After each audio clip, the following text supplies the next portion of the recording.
check for the live stream. So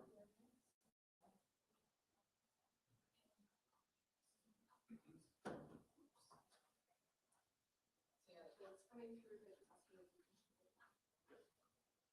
You want me to? Yeah.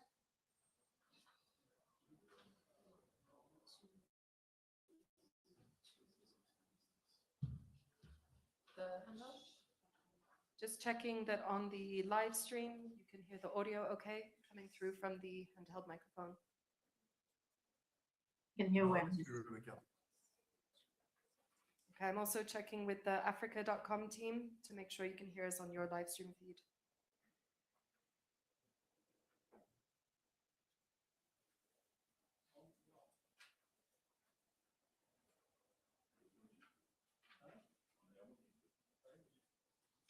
Perfect. Thank you very much, Deborah. All good. Cool. Okay, last thing that we need to check is the slides. So I've tried to put all the slides, including the videos, into one deck, into one PowerPoint presentation. That's probably the simplest, right? Sorry? That's the simplest, right? Just so that we go through, like, the first slide, it's just the animation thing. Then next slide is this, right? And then the video.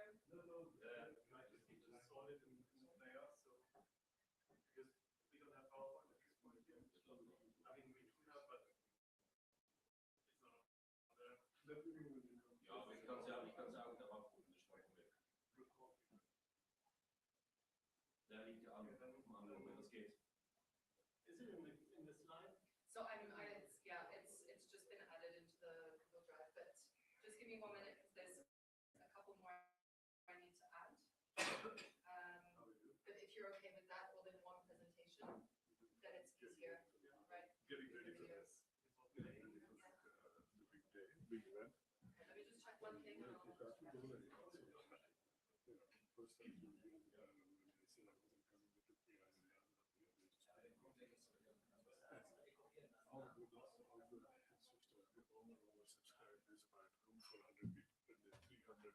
signed up saying they want to come, including people like Priya Agarwal, and everyone's writing to me saying, how can I get it? No, this is the Accra set with all the presidents.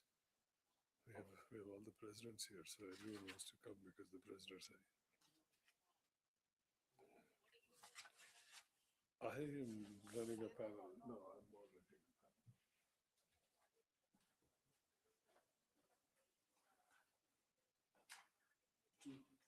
Yeah, no, it's 2:30. 2:30 the meeting starts. 2:30 to 4, yeah. No, exhausted now. I got up there. Because I got up already. Yesterday I caught up, but today I caught the train back in the morning, all the way from Zurich here.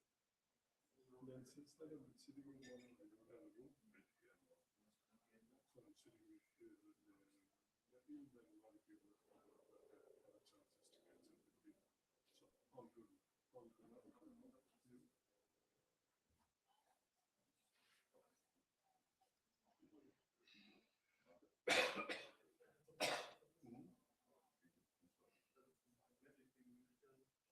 Nee, bei dir eigentlich kannst du nicht.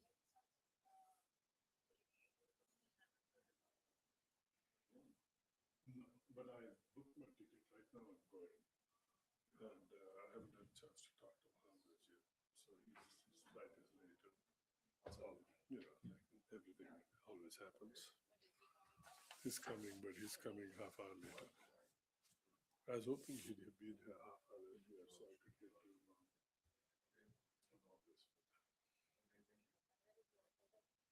And he's here running around like a chicken with a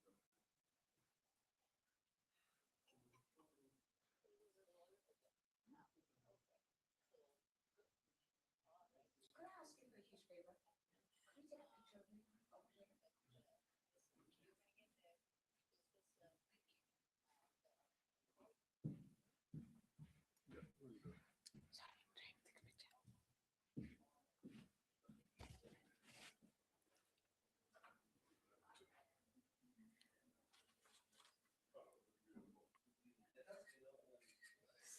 Thank you. Appreciate it. All right. Very fortunate to get that. Oh, Mine is. Please can you try? So the- Oh, you can not hear to it. answer to you, but also this guy's shadow came in really close to nice. This, This the, one the is third one really, is good. really, look at this. Oh, that's really nice. That's really Cross that, and this one too. So this. That is in a. So just this shadow. And then I will send you. Okay. Yeah. Thank you. In fact, if we do it again, it would actually airdrop them. Yes. And we just got them drop. Yeah.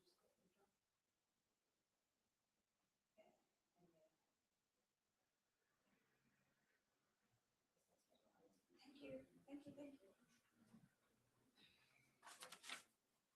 Okay. I'm Got going it? to move from You'll here. have to crop it. I will. I will. Thanks, Simon. Thank you. Yeah, but it's just that his shadow. Yeah, it was like. But it came out well. Yeah, yeah. Thanks.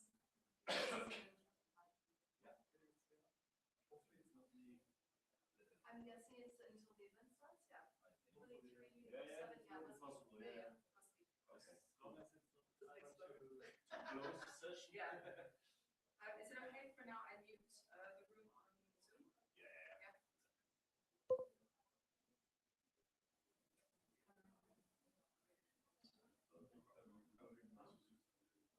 Are you? That's the best. We have the inside knowledge. Peter should be arriving soon. Peter. Maria, his assistant, had to go home because she's not feeling well, so I'm hoping that he gets here Oh, on time. Maria. Yeah, Maria Dano. Yeah. Yeah, she had to go home this morning. She's not feeling well. So I'm hoping that Peter gets here on time. Yeah. You know, that something is hard to get people to become more valuable. Yeah.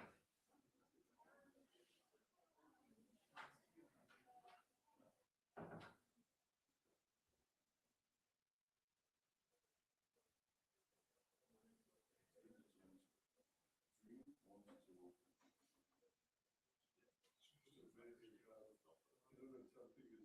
That you're hoping to do something on this in May during the wheelchair?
Close to doing something.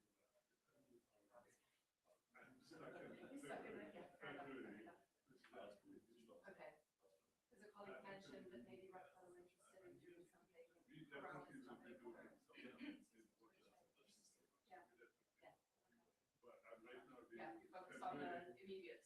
Till this morning it was this week. Yeah. Now I'm on to On to the February, next one. February 14th meeting. So they want to, reference an example, target dates, times, need to work on the delivery, how many people, where, and so on, just answering on that.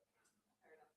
So when you said WHA, I was like, whoa, That's miles Yeah. down the road. We've got plenty of time for that. Yeah. but correct. you know, it's not true. No, it comes around so Look at this.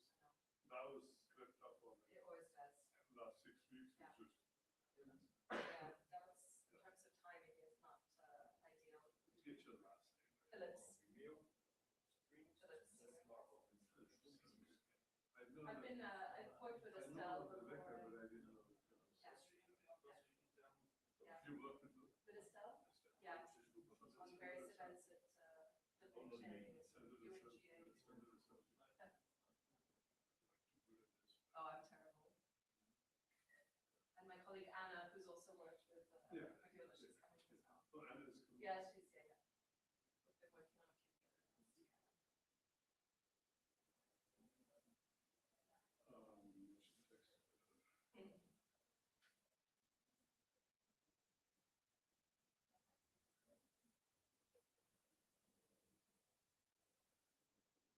I'm just gonna see if Peaches is silent. Are you planning another PowerPoint? I'm waiting on one thing, but we might try and, We load now the first version and Yeah. we get someone, and when Yeah. we are. so it's in the, Yeah, that's fine. in the drive, if you go to slides. Yeah.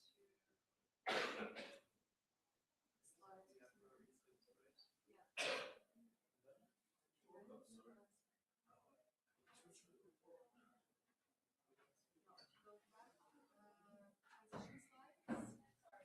And then it's this one. Yeah.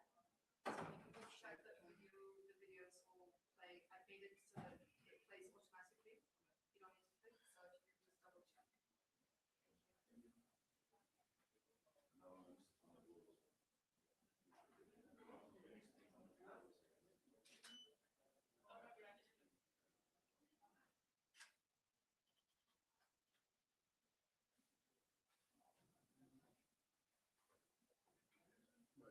Okay. You okay? Yes.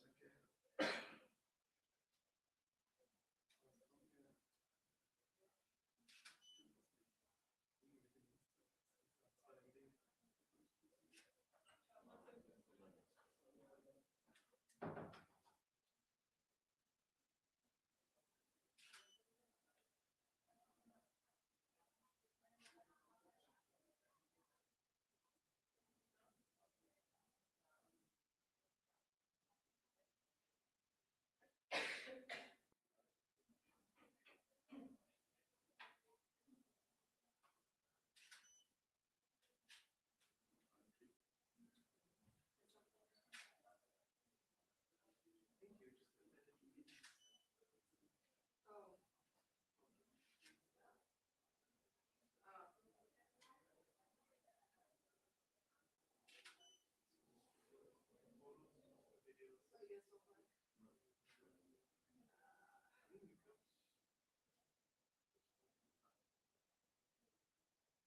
Okay, let me quickly try. Although we speak the videos in the future. If we can play the videos from another system, it's not a big deal. Okay. Let me try in the next few minutes and. Yes,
sure. You know, I was looking at my notes. The number one thing on my mind, which comes to Accra before.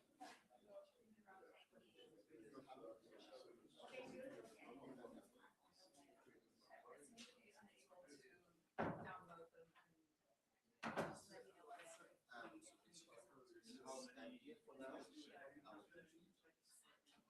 Hey, Priya. How are you? Yeah. We just met earlier today. I'm very impressed. It's a blessing to be.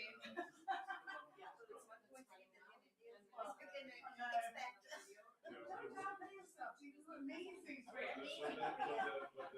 the word Priya itself is Exactly. so special. How are you doing? Oh, exhausted. I'm leaving Geneva tonight. My biggest stress is I'm not going to make it to my train. I hope this will have ended on time. Yeah, it will end on time. What time is your train? 4:30. Whoa. It's tight. Why don't you leave as soon as I think I'm towards the end. Yeah, I know, but there is a little bit after you. So you also probably come around 4 o'clock. And do you have a car? No, I have to grab this bag and then I have to the car. I think will just get me stuck in a jam. So it's a Actually, 4:30 station. train This one, the third one is the Zurich. So you're going to change yes, that. this one. To land. And the last one is the lady. Well, at the latest, there is a 5. There is a Yeah, 5 there's a o'clock 5 one. o'clock before. Just before 5, 4:56 or Okay. something. Yeah, land. I just really, I required the first one. Yeah, it was very easy. Because we don't have a slide for when the speakers are on the stage, so I hope we So can. Right. Yeah. to In any case, I'll come and be here as well. Is this video so this is there's another presidential piece. hopefully for conservative. And there's a federal I 4:57. just have like this. This was the one I was getting at. 4:30. I think we're going to have to show that because we don't, usually don't have a slide for being the panel. I've had that experience. One change, we should be there by. So we're just going to have, and then there's something on screen where it's not But one, it's very but it's, yeah. It's very stupid because I don't know why I'm not taking the train all the way to Geneva.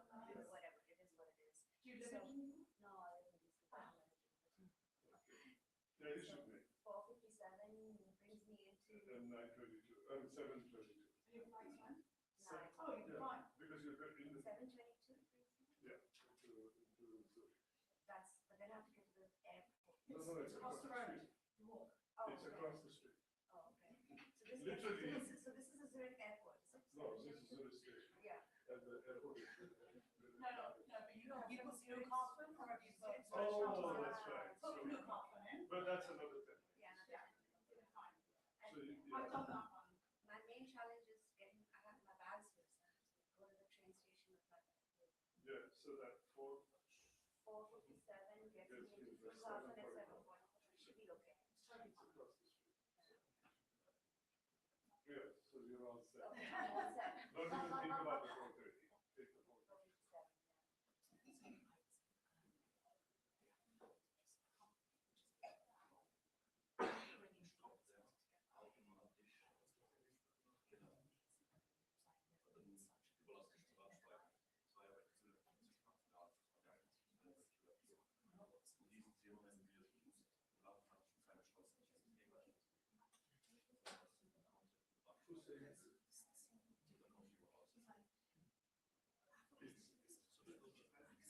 says it? You know, this is what we do. Great job. Go, pick it up. Whenever we don't have a slide, if there's a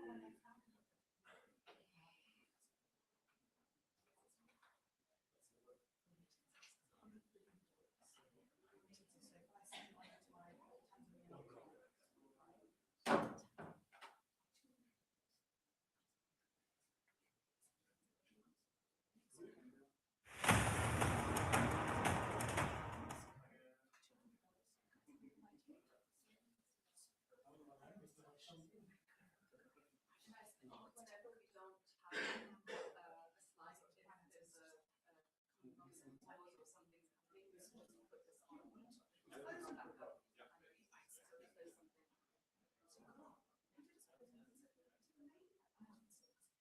You have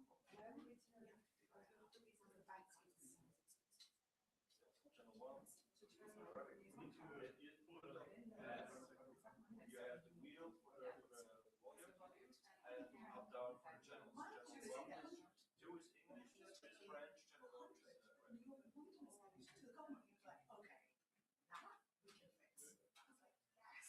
Is this quite a new thing? There's a lot of them. There's a lot. Oh, really? We've always had the ones like the receivers with the headsets that you can connect. Yeah.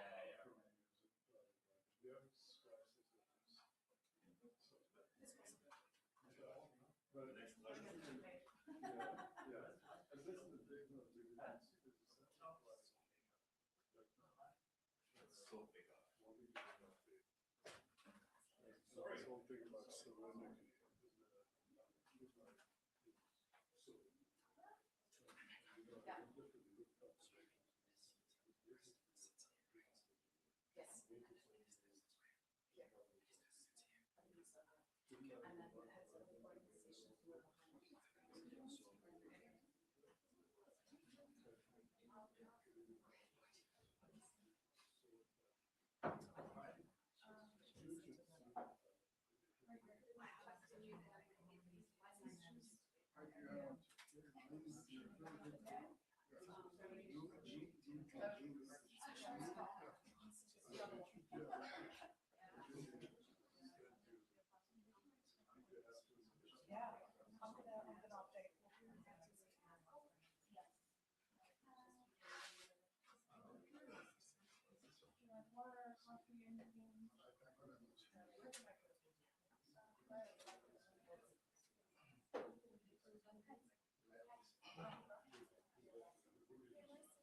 Oh, okay.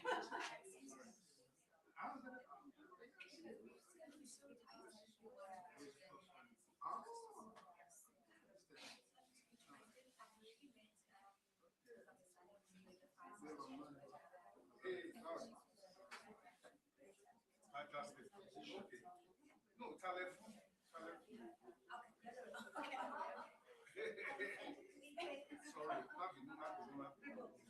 Okay. I got some.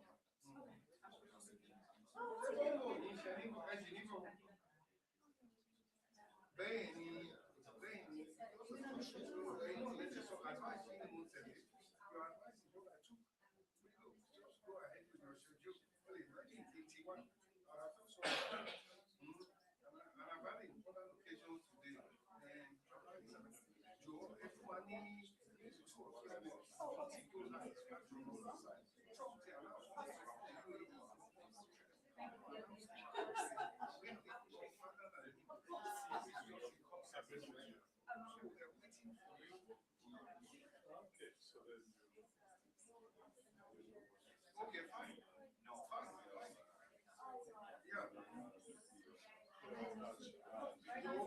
You okay with that? Let me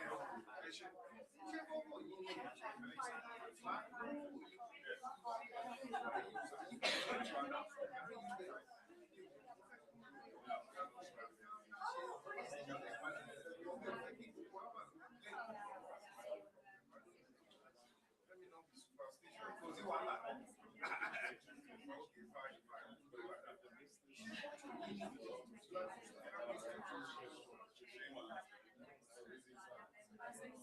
And what you have to do. well, I'm supporting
Yeah, right. That's what I thought. And so now also you wouldn't know. So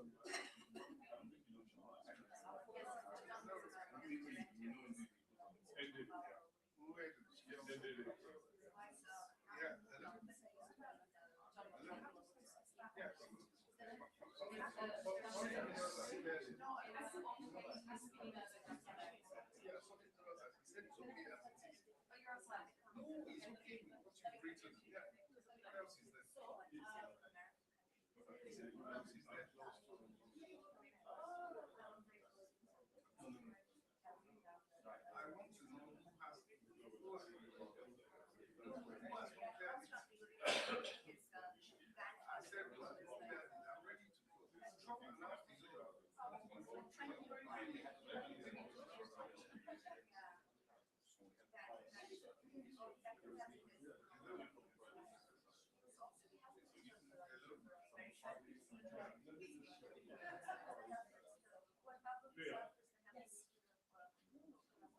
Hello, very nice to meet you. Very nice to meet you.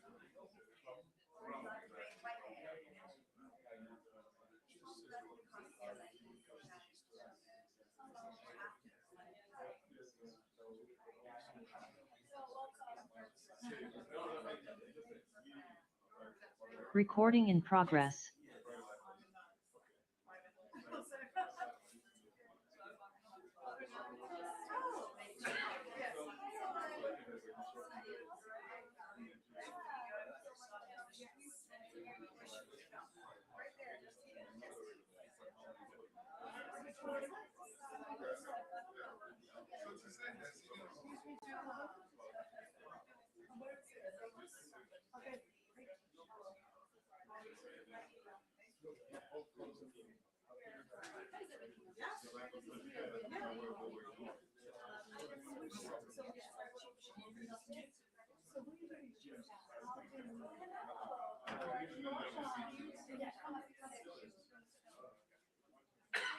just say this, I know one of my favorites. Oh, yes, yes. I know that. Brilliant video.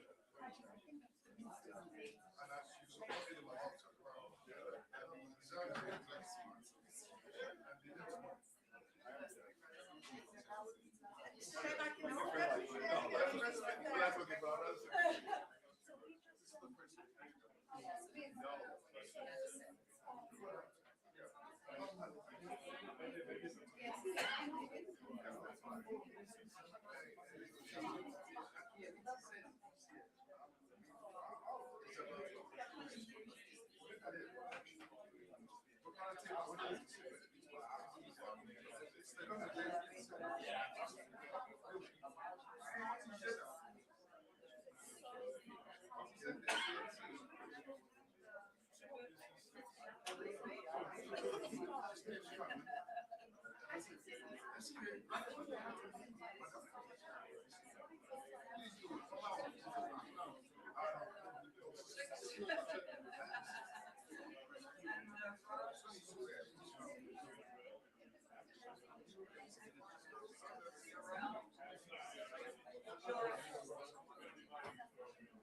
Good afternoon, Ambassador Sherry.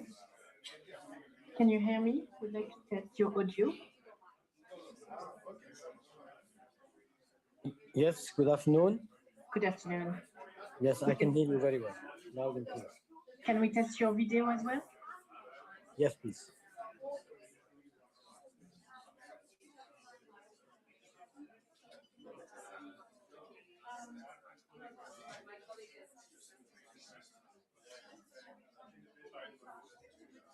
I cannot see you. Can you see me? I can see you and hear you.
Yeah, hi, good afternoon.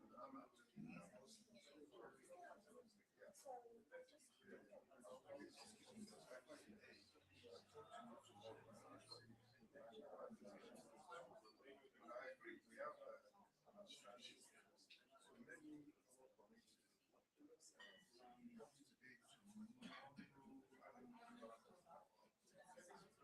So many of our committees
A very good afternoon to all of you.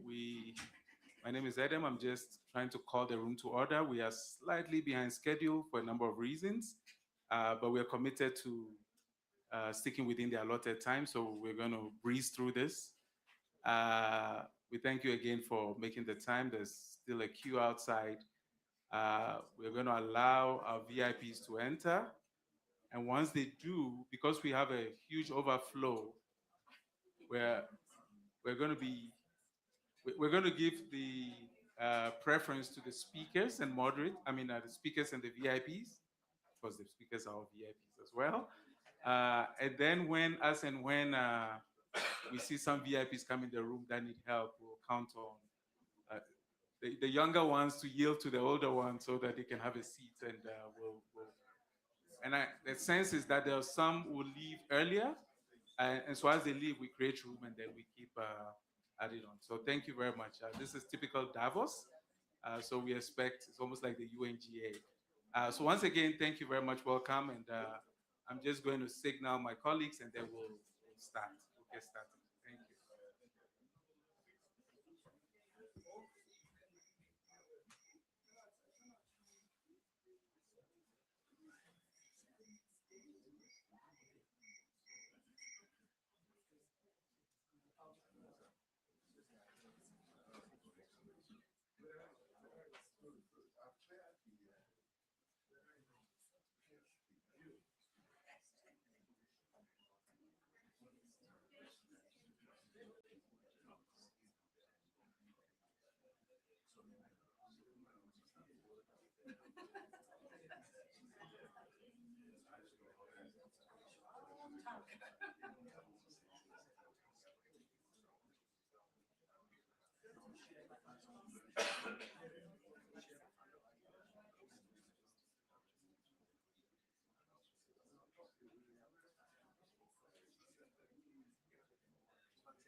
Distinguished guests, ladies and gentlemen, if we could kindly ask us to kindly please take our seats. We're going to start with our proceedings in the next minute. Thank you very much for your kind attention. If you're still upstanding, if I might invite you to kindly please take your seats. Thank you very much. Your Excellencies, distinguished guests, ladies and gentlemen, welcome to the Accra Reset. This is the Davos convening. My name is Nozipho Shabalala, and it's an absolute privilege to be serving you as your moderator and co-facilitator this afternoon. I have one very quick announcement to make, and perhaps two. The first of these being just a quick apology for the late start. We're going to try to the best of our ability to make up for the time as much as possible. And then secondly, to bring to your attention the translation devices, the channels, to ensure that we are having a conversation that is as inclusive as possible. We do have Arabic on channel 1, English on channel 2, and French in channel 3. Without further ado, I am going to invite our beloved Dr. Edom. I think he's a familiar face to all of us in the room, and he's going to do a few things right at the top. One of these is to acknowledge our excellencies and our dignitaries and to thank them for their presence, but also to give us a frame to remind us what is the Accra Reset and why does this conversation matter now more than ever before. Can I ask just for a warm round of applause for him, please?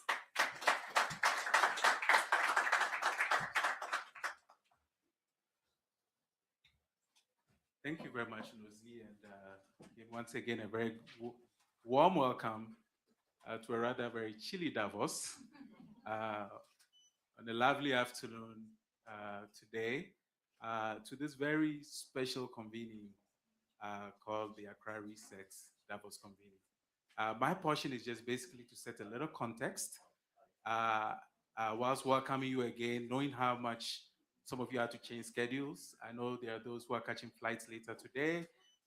They've had to push schedules and try to synchronize it to make it work. We're thankful and exceedingly grateful. Accra Research journey began in August. Or before that, when at the beginning of this year, the continent of Africa and the larger global south was plagued with a lot of funding cuts, cuts in ODA assistance, among others. Well, the signs were already there that this was not a sustainable way to go. And it was in the margins of the spring meetings in Washington, led by a minister from Nigeria for finance, where a conversation about this is the moment we've been looking for. Are we going to continue to complain? Or we're going to start thinking about how we can think of making our contribution to this multilateral system that everybody we've heard about, there has to be a change in the financial architecture, there has to be. So we know this had some gains. It's made a lot of tremendous gains, but there are still challenges and gaps. And so in August, President Mahama convened a meeting in Accra, starting with health, because health is the most dependent on global aid, and is the one that is also affected by the funding cuts, the most affected by the funding cuts. Health became that entry point of seeing what is possible when sovereignty is brought into the discussion, where countries can build their own capacity for execution. That meeting led to a resounding consensus that if we do not reset the entire development model, because there are global dynamics that impact upon global domestic realities.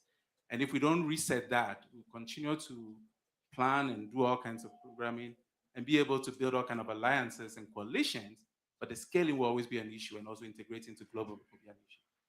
And so at the UN General Assembly in Ankara this year, President Mahama, along with other global leaders, launched the Accra Reset Initiative.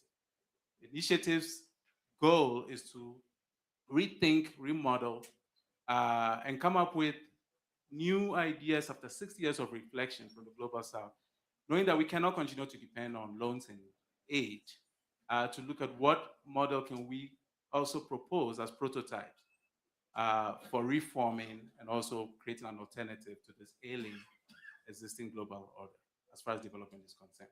So I'm happy to have people in the room who are luminaries from the likes of AMFI, the Alliance of African Multinational Institutions, whose president is here as well. We'll be acknowledging others, but as dignitaries can, because others have been delayed, and our special host, President Mahama himself, is running a bit late because of weather issues. He just landed, and he landed in Zurich earlier due to weather issues, but he's going to be here in a moment. We're going to sort of rejig the program around a little bit to start with some of the panel discussions, and then when he joins, we'll invite the welcome speeches or the opening remarks, and others will continue. So with that, I'm going to hand you over back to Nozifo. I will quickly just acknowledge in our midst His Excellency Vice President, former Vice President of Nigeria, Professor Yemi Osibanjo, who you'll be hearing from a little later. We also have the Prime Minister of Papua New Guinea, James Mark, in the room, His Excellency. We have, of course, I mentioned the Minister of Finance Nigeria, the Minister of Trade DRC. We have His Excellency Dr. Tedros also in the room. And I'll be acknowledging others as we go. We have a lot more people joining us online on stream, and a lot more waiting in queue to try and get in the room, which is already over. We have capacity constraints. But now I'll bring Nozifo back, and then I'll come back to introduce others as we move along. Thank you very much, and welcome once again. Thank you very much, Dr. Edom. One of the people who is online and is standing by to give us his contributions is the President of Egypt. So we will get to that shortly. But first, we're going to cue a very short video that really sets the scene and builds on some of the words that Dr. Edom has just shared. It is called Defining the Sovereign Future.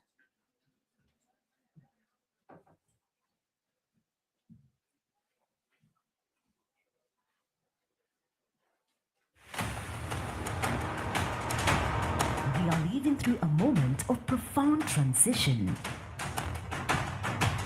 Old certainties are fading. New forces are reshaping how power, capital, and opportunity move across the world.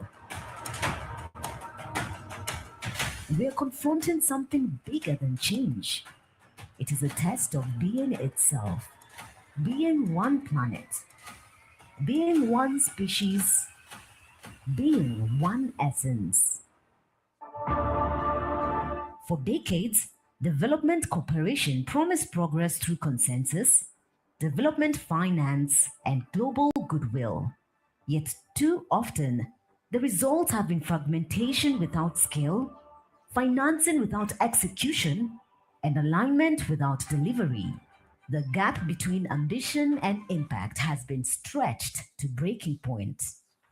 Across much of the global south, progress has been constrained by a destabilizing structural condition, a condition of triple dependency: dependence on fragmented aid, marginalization from value, technology, and decision making.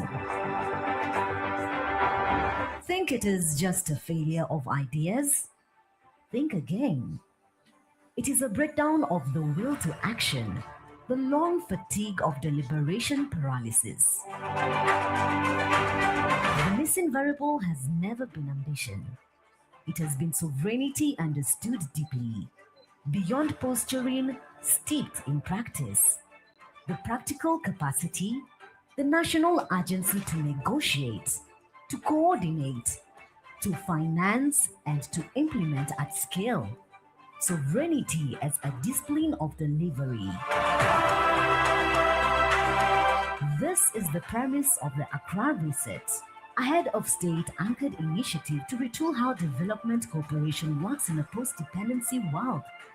Some trust in treaties, some in platforms. We, the acolytes and champions of the Reset agenda, believe in a deeper essence: to rebuild the very operating logic of global cooperation, a new branding spirit. At its core is a simple idea: progress happens when countries act together at the right scale, at the opportune moments, and with the right balance of incentives. The Accra Reset advances sovereign prosperity spheres through this operating logic. Minimally viable geo-economic platforms where nations coordinate policy, investment, and execution to unlock production, jobs, and shared growth. From stagnation to prosperity, from fragmentation to scale, and thus, from possibility to transformation. A new branding spirit indeed. But strategy alone is not enough. That is why the Accra Reset is launching a new North-South dialogues, revisiting the Brentline inquiry of old, a focused plurilateral process where Global South and Global North partners move beyond statements to concrete joint action, real projects, real timelines, real accountability about issues that go to the heart of the development order itself. And yes, health is not a side issue.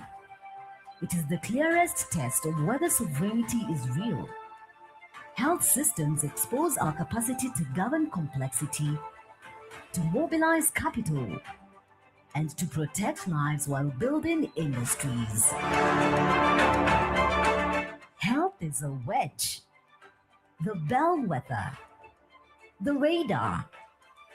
That is why today On the margins of Davos, we are launching a high-level panel to re-architect global health governance. Healthy populations will fund the opportunities we have outlined in the Belvedere Principles on Sovereign Prosperity Spheres.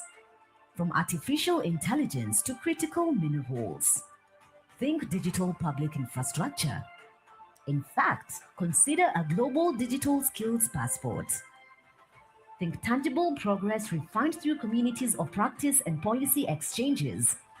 With southern pace setters like India, Singapore, Indonesia, and South Korea, all secured by the strengthening of sovereign negotiation capacity. The question before us is no longer whether transformation is needed. The question is whether we are prepared to organize for it, to move from aspiration to execution, from dependency to dignity, from potential to power. This is the Accra Reset. The work begins now.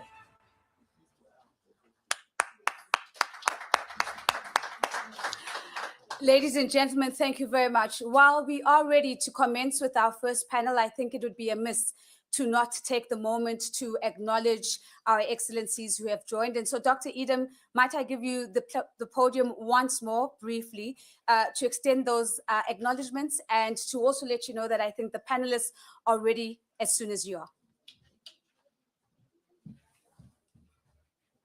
Thank you very much. I have the distinguished privilege and honor to introduce His Excellency, the Vice President of Nigeria, who has joined us, Shetima, Excellency. And as much as possible, we want this to be a conversation, so we're trying to avoid a lot of protocol, and we are so honored that we have distinguished leaders in our midst who appreciate this.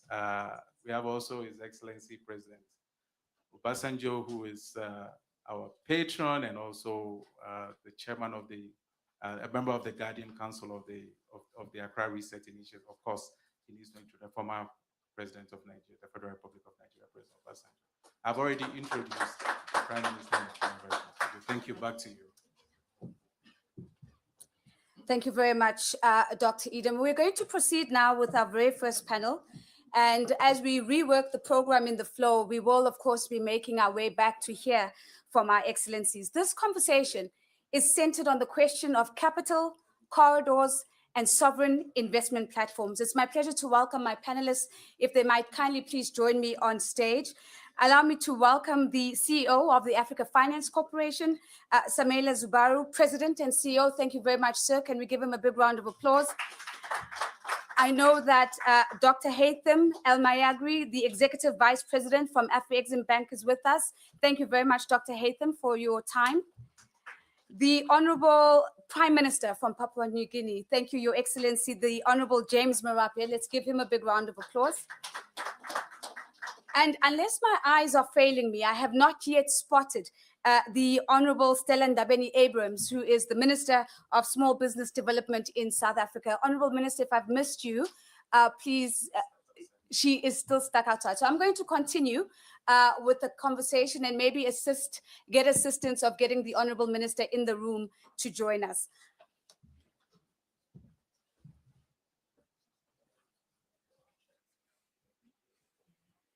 Thank you very much. Maybe let me start with the Africa Finance Corporation, if I can, please, sir. One of the things as we listen to this video that speaks to us about the future of sovereignty and the different levers, the big conversation on the continent, of course, has been about pooling capital into corridors, investable corridors, and ensuring that that is one of the ways in which we show up in that action-based sovereignty. The question to you, sir, is what do you think the AFC can do that commercial banks cannot, that will accelerate meaningfully the investment into corridors, but more than anything else, into sovereign investment platforms more broadly? Thank you very much. Good afternoon. All protocols duly observed. I want to say a few words. I'll get to your question because I think it's important to set the context. So we've always known about African potential and African opportunity. The challenge has always been, how are we executing on that potential? And interestingly, you need both skills and finance to execute. Skills, somehow you can pay for. Finance, a bit more difficult to get. We all know that the cost of finance in Africa is also very high. And it's high because the finance comes mainly from outside Africa. So we have always believed that there must be African agency, and that as Africans, we must take ownership of our development, and we must be intentionally funding our development. And for us to know what is the capacity to do that, we did several research to determine what's the capital that we really have on the continent. And we found that we have $4 trillion of domestic capital pools on the continent. And I want us to all reflect on that, because most of what we seek from outside is a fraction of this. So within our local banks or our African banks, we have $2.5 trillion. Now, banks are heavily regulated, so their capital is not really available for development, like you've asked. But we have 500 billion with African pension funds. We have 300 billion with African insurance firms. We have 180 billion with African sovereign funds. And we have over 200 billion with public development banks like ourselves. So there's over $1 trillion that can be mobilized and motivated to finance Africa's development. What we need to be doing now is to accept that we're not capital scarce, we're capital trapped.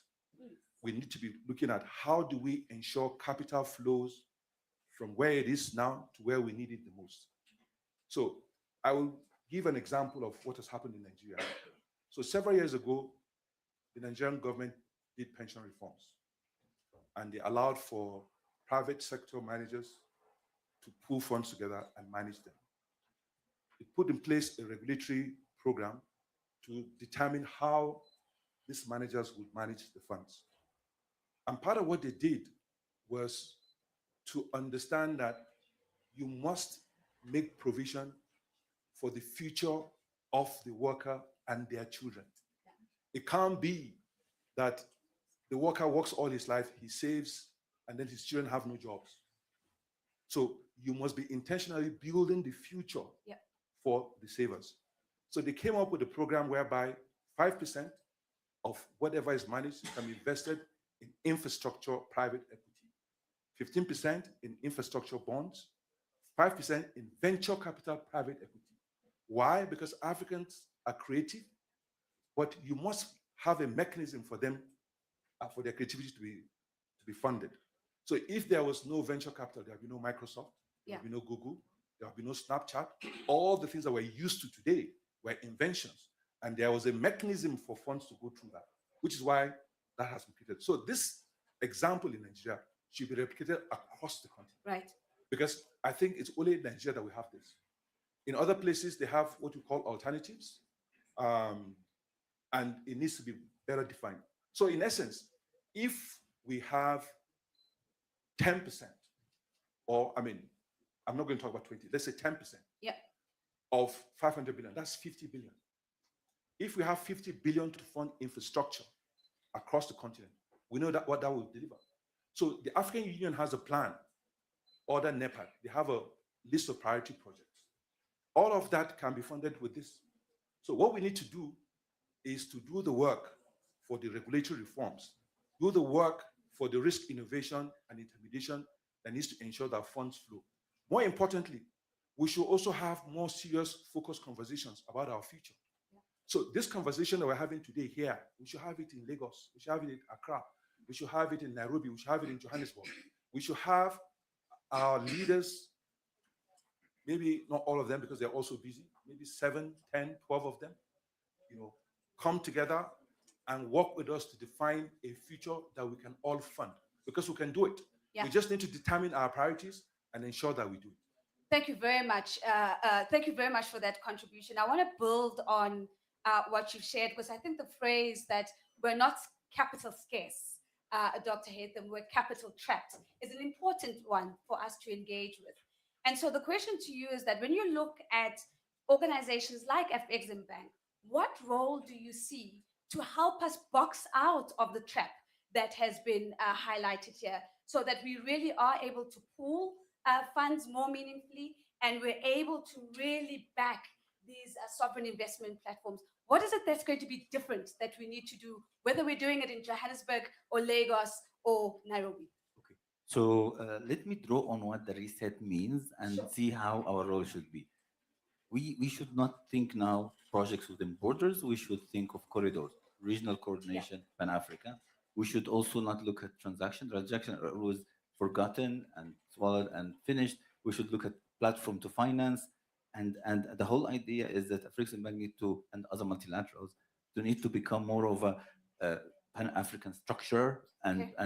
and also become a balance sheet anchorer. Pan-African structure meaning that we need to start to pull together projects that actually have multi-country, that have more value added to our raw material, but also that is waved nicely in logistics and payments and the AFCFTA, because once you structure it well, you finish one half of the exercise because you start to attract the capital. Sure. The second part is become an anchor to balance sheet. This is where you start to take risk. You start to show the world that we're putting balance sheet together with other multilateral. You start to put de-risking, so on, and then you start to define it into Pan-African fund that you can attract diaspora to put their money on. They can attract the global funds to put their money on, and even pension funds. The whole idea is that you need to create a sustainable structure that is irreversible. Right now, we do transaction by transaction, project by project, and unless we create this, we also create a couple of Pan-Africa projects, like what is the optimal logistics for Africa to thrive and trade? What is the optimal structure for Africa to have an energy infrastructure so that people, and package this in funds that we globally invest. Let's not forget that we have India and China that also 1.3 billion like us, but they have one blueprint that they're growing with. We have 50 plus blueprints. And unless we start as multilateral have a role to create a blueprint, we'll always miss on people who want a cohesive plan to fund. So, Mr. Zuberi has given us the scope of the challenge and the opportunity at hand. What I've heard you say, Dr. Haytham, is giving us the levers that are available for us to pull, one of those being the courage to actually look at elevating some of the structures to a continental level, but also anchoring the balance sheets. If all of that happened, we still have to deal with the playing field, which to a large extent is shaped by policy and the regulatory environment. And this is where I come to you now, Prime Minister. But before I do that, I did see that my minister did walk in. So I'm going to evacuate your seat, Honorable Minister, and I'm going to ask you to please kindly join us, the Honorable Minister of Small Business Development in South Africa, Stella Ndabeni. Thank you very much. So, Honorable Marape, if we have such a huge and clear understanding of the size and the nature of the challenge, we know the levers that we need to pull, the big, courageous actions that will really signal a reset. In your view, what would count as a visible win as early as the end of 2026 that says this reset is in motion and indeed backing sovereign investment platforms is the way to go? Well, my sister, firstly, thank you for giving me an opportunity to be at the panel and up in the front. I want to firstly say I feel less qualified to offer this advice to my sisters and brothers at the great continent of Africa. But in any case, you've given me the opportunity. And I want to firstly say Africa should not look doom and gloom. You have some of the brightest, you have some of the most experienced hands in planet, and I look at one sitting right in front of me, the Director General of WHO. I want to acknowledge his presence in the room. Dr. Theodore, thank you for your interventions during the pandemic worldwide, and thank you for helping Papua New Guinea. Thank you. Papua New Guinea, by the way, we stuck in the middle of the ocean in the Pacific. 3 years back, Dr. Ruto, President of Kenya, looked across the room and saw me at President Xi Jinping's hall in Beijing, and he said, "Where do you come from?" I said, Pacific, and how comes you look like me? And I said, we left the continent many, many years ago. Yes. In fact, we've been in PNG over 10,000 years. UNESCO did establish a World Heritage Site in the practice of agriculture in Papua New Guinea Mountains 10,000 years ago. So we live in the Pacific. I have not much experience to offer to all of you in Africa. But if you ask me this one question, what do you gain in, or you must do in 2026? For me, speaking from government perspective, is absolute policy clarity. Absolute policy clarity. I've been Prime Minister 6.5 years now, and I'm accused of the policy non-clarity on what I'm trying to pronounce to my investors and to those who want to have a stake in PNG. So if something you ask me that I must do for PNG, or rather the African continent does for itself, is absolute policy clarity. Foreign direct investment, on the benefit sharing within as you earn money from these investments. Africa is home to the largest pool of natural resources. Your 1.5 billion people, 60% of that are under 25 age. This is enormous energy. Properly channeled, Africa is the growth combustion engine room going forward into the future that can match the Asian growth that is coming up. So I want to say one thing that must come out of these conversations. The entire continent, absolute policy clarity on foreign direct investment, the residuals on how you trap the wealth and distribute to your people, translating the youth into non-engagements, into SME-based engagements. And I'm happy you have a SME minister up at the panel. And getting that 60% of the youth, that's 900 million people of the 1.5 billion you have in the continent. So you have enormous potential. You shouldn't worry if someone pulls back aid. I think aid dependency has held us all back. We should be stepping out, harnessing from our own resources, having laws and regulations. In PNG right now, my policy is the government gets 55% every natural resource harvest in my country. I sat down an operating mine. Mr. Mark Bristow, the continent had run the Pogra gold mine in my country. I sat it down, renegotiated, we reopened the mine. PNG government now owns 51%, and the investors own 49%. Preserving investors' return on investment, key in the policy aspiration. So policy clarity is important. You gain the upside from your resource, the investors win, and the residual as you earn from these resources, put back investing the youths for their progress. In my view, if you ask me what you must do in 2026, absolute policy clarity. That must be intergenerational. Not just one generation, not based on the cycle of politics. Thank you very much, Prime Minister. Policy clarity is the clarion call you're giving us. And again, you link back to the point from Mr. Zuberi, where he was talking about ensuring that we are looking at generational impact as we think about the reset and what this means in terms of where we invest and how we invest.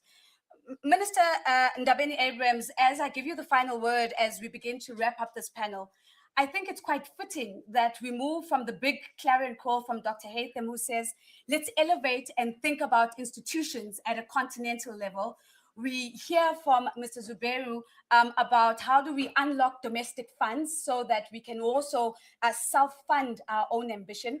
And then the Prime Minister says, let's get the investment environment right in terms of getting policy clarity.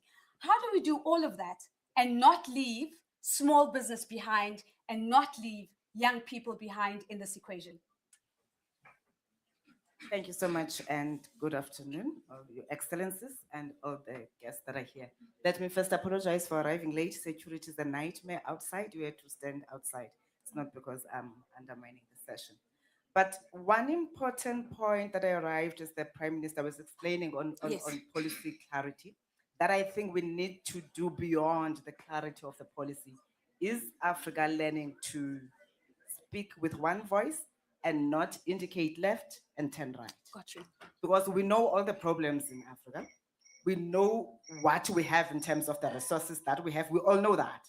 We know what we are not doing, but there's nobody who's interested in changing how we are doing things.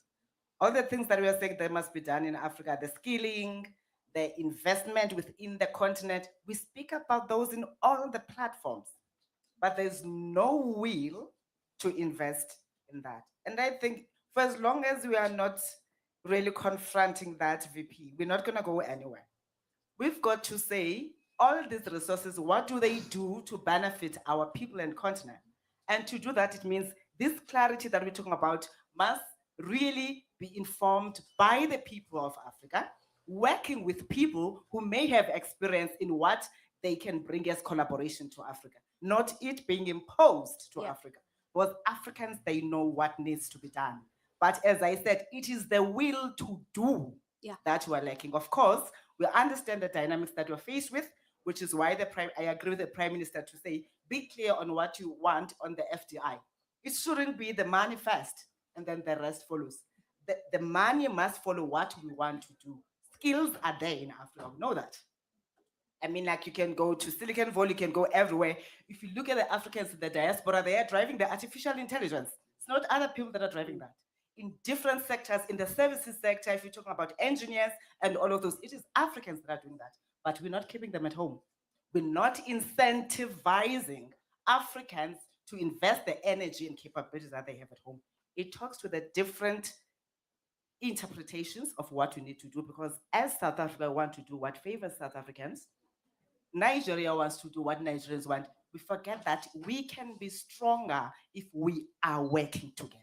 So for me, it's about that integration of thought, integration in action, and therefore we be able to leverage on the banks that we have and the non-banking institutions to say, what is it that works for Africa? Don't bring, I amongst other things, I am responsible for financing small businesses. And if you look at the conditions that are set by the financing institutions, they don't talk to the ground. And this is what we must understand. What is it that the people of South Africa understand, or Africa? And therefore, all the instruments must follow that. Thank you very much. Once more for joining you later. Thank you, Minister.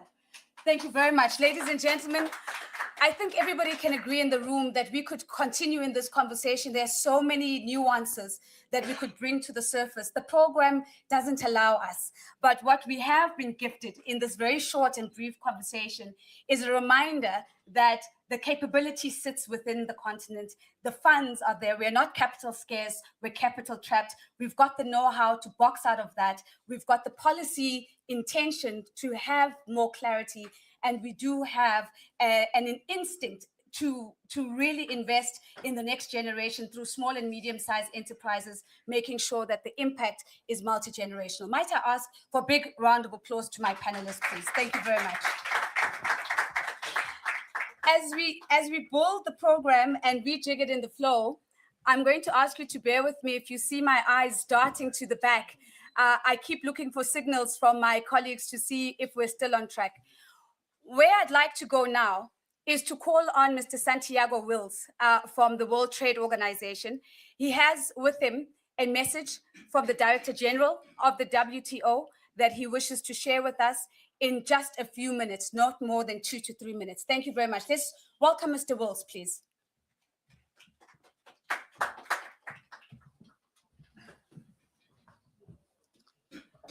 Well, good afternoon, Excellencies, distinguished ladies and gentlemen. It's an honor for me to be joining such a distinguished group of leaders on behalf of Dr. Ngozi Okonjo-Iweala, Director General of the World Trade Organization, who deeply regrets not being able to join us, but sends her sentiments of gratitude and support. Excellencies, we meet at a moment when the global trading system is under intense strain, from conflict and climate shocks, from pressures on supply chains, and from a growing risk of fragmentation. These pressures are not abstract. They're already shaping investment decisions, development prospects, and the daily cost of living for millions of people. And against this backdrop, calls for a global reset are both understandable and necessary. But let me be clear, a reset does not mean abandoning openness, nor does it mean discarding the disciplines that have underpinned decades of growth. A meaningful reset is about rebuilding trust, updating rules, and ensuring that trade keeps delivering for people around the world. From a WTO perspective, the diagnosis is sobering, but not hopeless. We're seeing a steady rise in fragmentation risks, from trade restrictive measures to narratives of decoupling and bloc-based economic organization. Our analysis shows that a world divided into competing blocs would leave everyone worse off, with particularly severe costs for developing and least developed countries. At the same time, despite the trade policy disruptions of the past year, the evidence is that supply chains have been resilient, that they are rewiring in response to new pressures, and that they remain central to the global economy. The task before us, therefore, is not to reverse globalization, but to rethink it. What we need is re-globalization, a form of integration that spreads gains more fairly, reduces systemic vulnerabilities, and reflects today's realities, from digital trade to climate risk to geopolitical uncertainty. To do this, multilateralism itself must evolve. We need reforms that make cooperation more responsible, more flexible, and more capable of delivering concrete results. This is where the ideas emerging for the Accra Reset initiative resonate strongly with the trade realities we confront. The notion, for instance, of sovereignty as execution is particularly relevant. In today's global economy, sovereignty cannot be reduced to isolation. That path is ultimately self-defeating. Isolation makes us vulnerable and diminishes nations' scope for action. True economic sovereignty lies in the capacity to build competitive value chains, to negotiate effectively, and to access markets on fair and predictable terms. Similarly, the idea of regional prosperity spheres speaks to a real need, anchoring development in geography, connectivity, and shared interests. But such spheres can only succeed if they're rules anchored, supported by trade facilitation, predictable corridors, interoperable standards, and resilient logistics. So what does this mean in practical terms? We have no shortage of global fora for statements and declarations. What we lack are enough platforms for disciplined delivery. This is why plurilateral, results-oriented cooperation is becoming indispensable, not as a substitute for multilateralism, but as a pragmatic complement to it. A focused North-South dialogue building on efforts already underway could make a real difference, especially if it concentrates on shared priorities for both hemispheres: skills mobility frameworks, critical minerals, value optimization, industrial applications of artificial intelligence, and health technologies. These are areas where cooperation is not only possible, but mutually beneficial. In closing, let me stress the following. We do need a reset, including the kind being championed by leaders such as President Mahama, President Tshisekedi, President Abdel Fattah el-Sisi, President William Ruto, and others.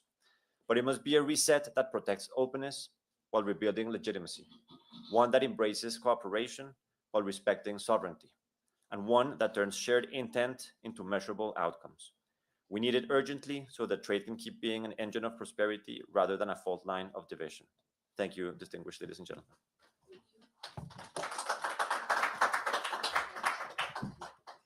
Thank you very much, Mr. Santiago.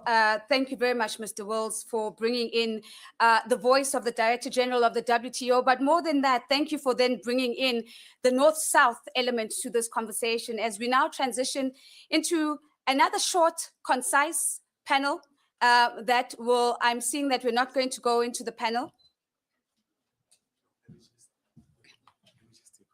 So we will go into the panel. It's just that we'll have to sort of realign the program because there are some of our speakers who may have to leave earlier for other engagements. And so what I will suggest now is because we have Egypt waiting, and I think those programs can be clustered around when the president gets here because they're speaking to the same topic. So why don't we take another statement, a video from the Commonwealth? We take those two videos, and then what I'll do is invite His Excellency Tedros and Vice President of Nigeria to have a conversation very quickly because they have to leave for other meetings, and then we'll invite Baba when I understand the president is almost here, so then we can. Oh, you can stay a little longer, but you're on a panel with the president who has to leave. Okay, so we'll work it out. But first, let's take a video from the Secretary General of the Commonwealth. Thank you. Excellencies, distinguished leaders, colleagues, friends, the Commonwealth has survived by learning early a difficult lesson, that history cannot be undone, but it can be redesigned. Ours is one of the few global families where North and South, and in between, has nearly perfected the art of consensus building around its values. For decades, we have come together across a shared table, bound by history, language, traditions, law, trade, migration, and increasingly a common vulnerability to a world that no longer works for industrialized or developing countries alike, and where the prospects for the majority of people diminish year by year. We are determined to course correct from business as usual to a transformative plan to build democratic resilience, economic resilience, and climate resilience, with a focus on our youth and women through skills learning and entrepreneurship, as well as innovative financing. That is why we sense kinship with Accra Reset. We are proof that it can work. You are proof that we can be much more. There is no doubt that the traditional development cooperation no longer responds to the need for high impact, resilient solutions that improve lives and safeguard our planet. Too many declarations, too few delivery machines, too many well-intentioned frameworks that never become bankable programs, investable corridors, or novel sovereign capabilities. And in recent months, the disruptions in global health and development financing have made the risk plain. Unless we recreate the global order, resilience building will become a slogan only. The Commonwealth knows this terrain intimately. We have spent years helping countries move from ambition to action. When we advance the Commonwealth connectivity agenda, we focus on making trade, investment, and regulatory cooperation more navigable for smaller and larger economies alike. When we deploy long-term advisors through the Commonwealth Climate Finance Access Hub, we are helping governments unlock real finance, strengthen institutions, and build pipelines of fundable projects. And when the Commonwealth Blue Charter turns high-level ocean commitments into action groups led by member champions, we are demonstrating something the world urgently needs again, that multilateralism can be engineered to deliver. This is the bridge the Accra Reset is now building. The Accra Reset asks simple questions, demanding answers. Can we design a new compact of cooperation that respects sovereignty, that mobilizes private capital at scale, and converts political will into programs with measurable results? Can we build prosperity spheres in places that the world has long described only in the grammar of crisis, from the Great Lakes to the Sahel and beyond? Can we treat skills mobility, critical minerals value optimization, and productive sovereign technology, including digital public infrastructure, as the shared architecture of a less fragile world order? Can we weld communities of practice for a new cadre of sovereign negotiators fit to close mega deals that transform our countries? The Commonwealth is ready to be a practical partner in this work. We embrace your North-South dialogues in the spirit of recreating shared prosperity and ending global economic disparities. We embrace the new Bandung spirit and the policy exchanges you are designing with pace-setting global South countries. We are with you through and through. We are ready for far more than symbolic endorsement. We are set for peer learning, for project incubation, for trade and investment cooperation, for institutional strengthening, and for the steady diplomacy that turns bold ideas into credible coalitions. Let Davos not be another summit of eloquence. Let it be a springboard for execution. And let the Accra Reset be remembered not only for what it diagnosed, but for what it built. I thank you. I think it can get a round of applause, even though it is a video. I see the hesitant hands. Thank you very much. Such clarity in terms of how do we move increasingly towards execution and action. That is the real test, away from the diagnosis to the actual doing. We turn our focus now to a video message that we've received from His Excellency Felix Tshisekedi Chilombo, for the President of the Democratic Republic of the Congo. From there, we will then go into a short presidential engagement, and then we're going to come back and go into our North-South conversation. President Al-Sisi is also on standby, so we're going to try our best to navigate the space. But for now, team, if we could please go to the video from His Excellency Tshisekedi, please.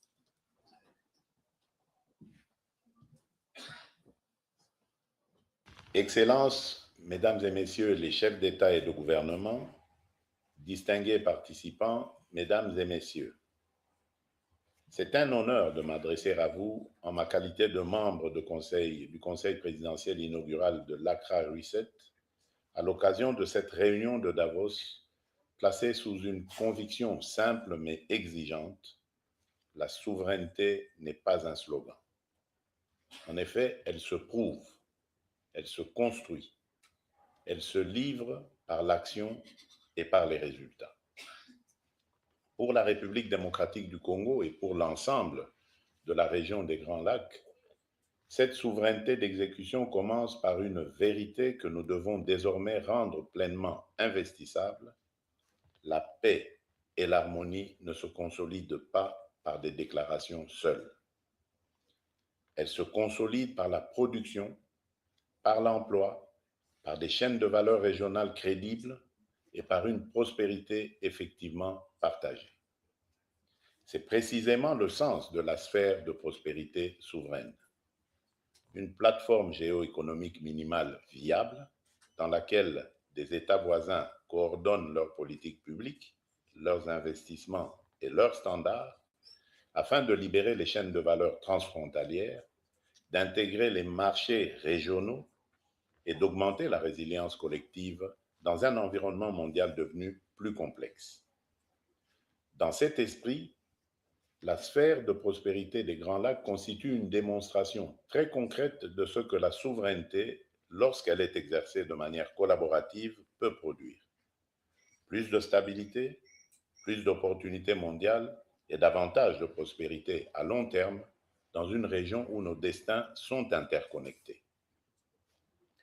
En 2025, la République démocratique du Congo et ses voisins ont engagé une nouvelle phase de coopération pratique, un cadre d'intégration économique régionale visant à formaliser les chaînes d'approvisionnement en minerais, à renforcer la coopération transfrontalière et à libérer le potentiel économique de notre région grâce à un véritable dividende de stabilisation. Nous nous réjouissons en outre de la pleine convergence entre cette dynamique et la vision du bassin du Nil portée par mon frère, son Excellence le président Abdel Fattah al-Sisi, président de la République arabe unie d'Égypte. Je veux vous l'assurer, chers amis, en signant ce document, nous n'avons pas cédé à l'effet d'annonce. Nous avons posé un acte de conviction et de méthode. Ceux qui imaginaient que ces pactes n'étaient que des instruments de communication destinés à capter l'attention des grandes puissances constatent déjà qu'ils ont manqué l'essentiel. Car ce qui se dessine dans les Grands Lacs n'est ni un récit fabriqué, ni une promesse abstraite. C'est une trajectoire de bascule, de l'exploitation sans transformation vers la production à valeur ajoutée, de la fragmentation vers la coordination, de la concurrence stérile vers la consolidation régionale des intérêts, des incitations, des stratégies et des capacités. Notre ambition ne se limite pas à mieux exporter. Elle consiste à mieux produire, à mieux transformer, à mieux intégrer et par conséquent à mieux négocier notre place dans l'économie mondiale. Je voudrais à cet égard partager 4 engagements structurants au cœur de l'expérience et du leadership de la République démocratique du Congo dans cette sphère de prospérité. Le premier engagement, c'est passer de la dotation en ressources aux plateformes industrielles. La région des Grands Lacs est au cœur de chaînes d'approvisionnement mondiales.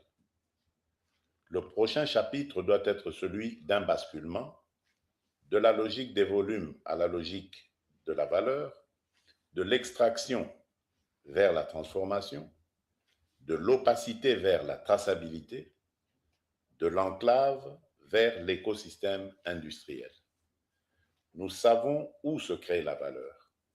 Nous savons aussi quel type de gouvernance et d'incitation peut ancrer cette valeur ici, durablement, dans nos territoires.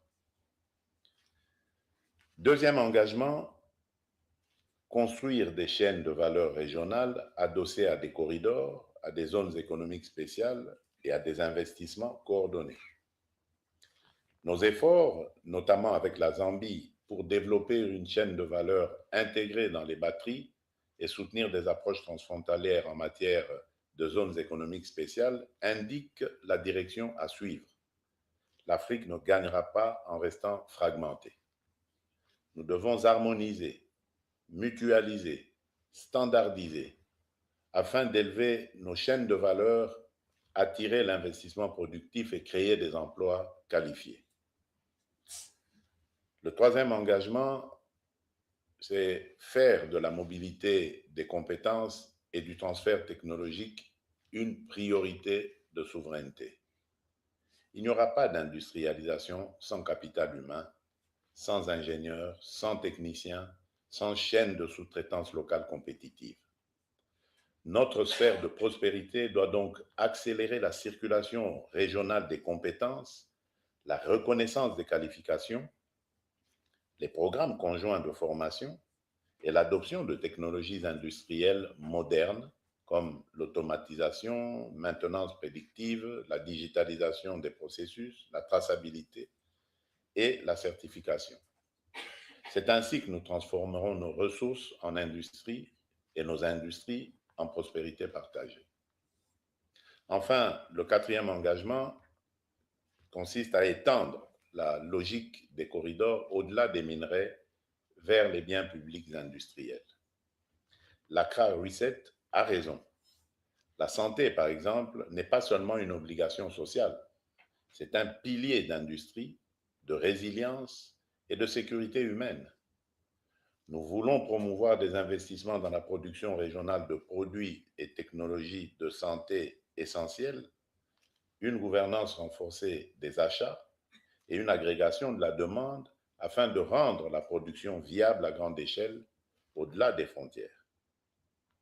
Mesdames et messieurs, le message de la République démocratique du Congo aux partenaires et aux investisseurs est direct. Nous recherchons des partenariats constructifs, négociés, transparents et orientés vers des résultats mesurables. Des partenariats où le capital de long terme s'aligne sur l'amélioration de la gouvernance, la coordination régionale et la montée en capacité productive. Si nous réussissons, nous ne changerons pas seulement la trajectoire des Grands Lacs. Nous proposerons au monde un modèle devenu rare et pourtant indispensable, une sphère de prospérité où la souveraineté ne s'énonce pas, elle s'exécute, où l'intégration n'efface pas les nations, elle les renforce, et où l'histoire ne condamne pas, elle libère. Telle est notre voie, et je vous invite à vous joindre à nous, non pour commenter notre ambition, mais pour contribuer à la réaliser par des projets, par des investissements, par des transferts de technologies et par des partenariats justes. Je vous remercie.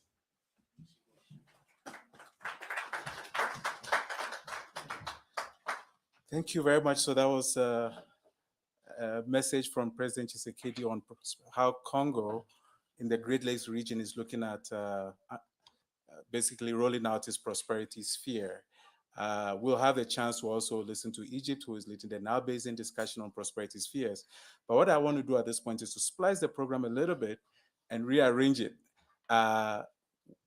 We okay? Okay, so there's an aspect of the program that has to do with global health and development, which is really what the reset is about. But since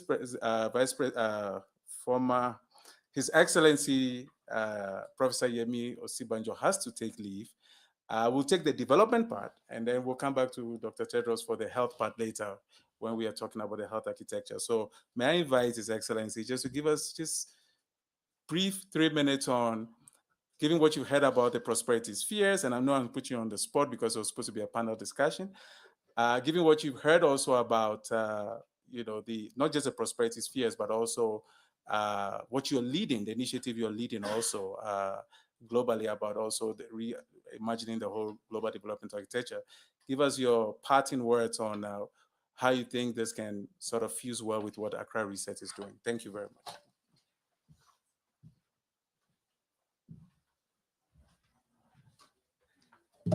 Thank you very much, everyone. Excellencies, ladies and gentlemen. I actually thought this would be a panel discussion, so I thought I'd be able to hide behind the questions, but it appears that I don't have that opportunity anymore. Okay.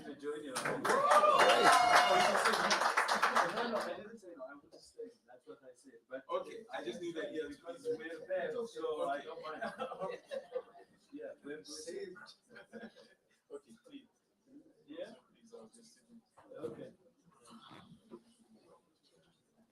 We should put the president in the center.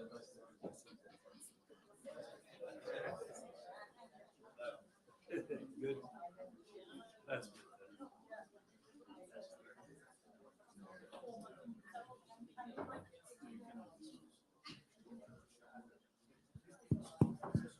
Okay, so we've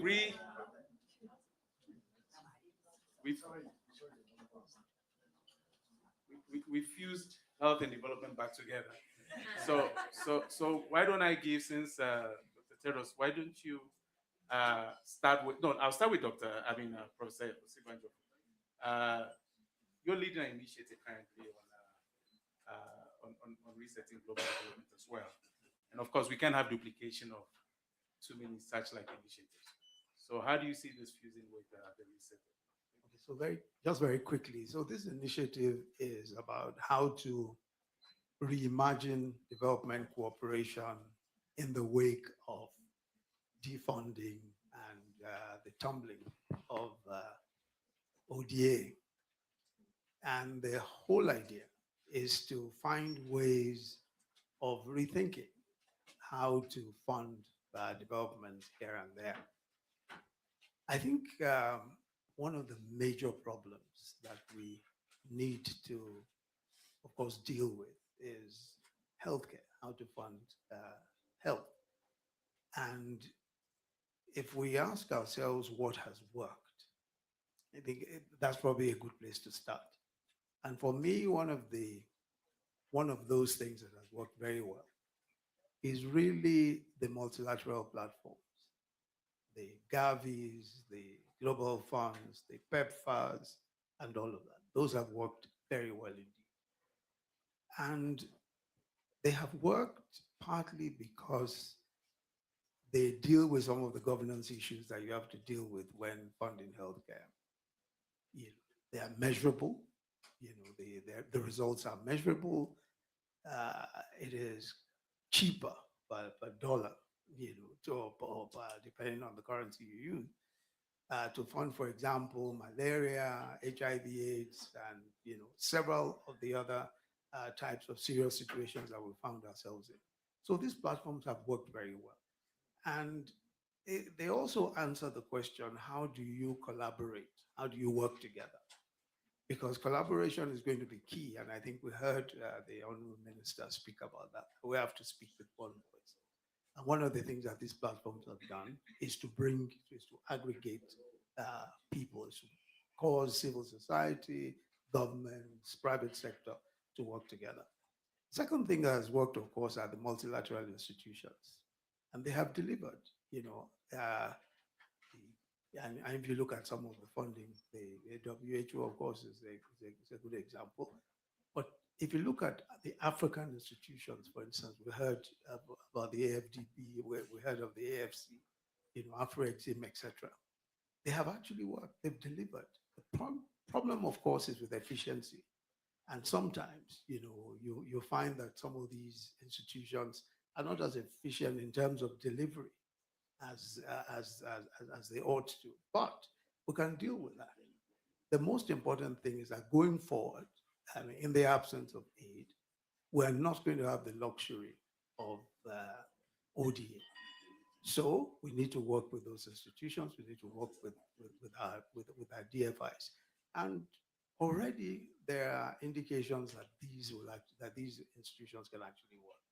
I mean, look at, just listening to what Samaila was saying about what the AFC is trying to do. I mean, there are huge amounts of money sitting in funds in Africa that are not invested. Some of them are invested in US treasuries. and some of them are invested elsewhere. But these funds can be made available locally. There are funds, euro bonds, and all of those kinds of bonds that are at the moment not being traded, but they can be traded. You know, they need to be de-risked to be traded. So funding is possible. And I think a lot of it will come down to our ability to sit down and think through these things and achieve the results. I think that sometimes we spend a lot of money, a lot of time thinking through the issues, but the actual implementation, getting stuff done, is where we get stuck. Dr. Tedros, we don't want to spend too much time thinking through the issues. You've started your own reforms of this global order as far as health is concerned. So, what are your thoughts on the direction we need to be going, and also looking at again a lot of competing aspects of people looking at the same thing through the same angle? How can all of these things be fused together to create the kind of impact that we want to see? Yeah, thank you. Maybe following up on Vice President's comment, and especially related to the funding cuts, there is a projection recently made by IHME. I hope you know the International Health Metrics, the institute. They projected that for the first time in 25 years, in 2025, under 5 mortality globally, the average global could actually increase. We had this decline for 25 years, but now it could increase in 2025. Of course, this projection is about 2025. We cannot do anything about 2025. But I think we can do something about 2026. And then with the funding cuts, I'm really encouraged to see and happy many of our leaders saying it could be an opportunity to change for good. And His Excellency Prime Minister Marape was saying it could, you know, we're held back. What held us is, you know, dependency. And many leaders are realizing that exactly the same. And that's a mindset issue. And when there is a mindset shift, I think that's the start of a big change. And many leaders share your opinion, Your Excellency. So although there is this bad news, I also see the good news, because saying there is opportunity to change, to bring qualitative change. So I think this is very important. And the other thing that's now coming as a discussion in the circle of many of our leaders is Africa loses $88 billion in illicit financing, while it gets between 55 to 74 billion US dollars in donation. So the money, just take the illicit financing, the money is already, the illicit financing money is already higher than what Africa gets from donation. So not only there is the mindset shift, but there is also the practical understanding of how this problem can be solved.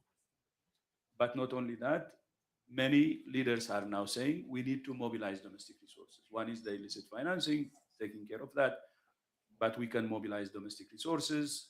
And now many countries are working with us to find immediate solutions and also long-term solutions. The immediate solutions are taxes. Many countries, including Ghana, are now moving. Alcohol, tobacco, sugary drinks, tax on that could generate a lot of money. By the way, I was listening to the finance minister of Zimbabwe, and he was presenting in one of the sessions the action, the measures they're taking, and it's really amazing. I know about Nigeria as well, and other countries, by the way. Many are taking already action, the immediate, the short term. But at the same time, they're designing, many countries, the long-term solution. for instance, public health insurance to generate revenues using social health insurance systems and community-based health insurance systems. Because in order to address the current problem in ODA decline, the combination of the short term and the long term is very, very important.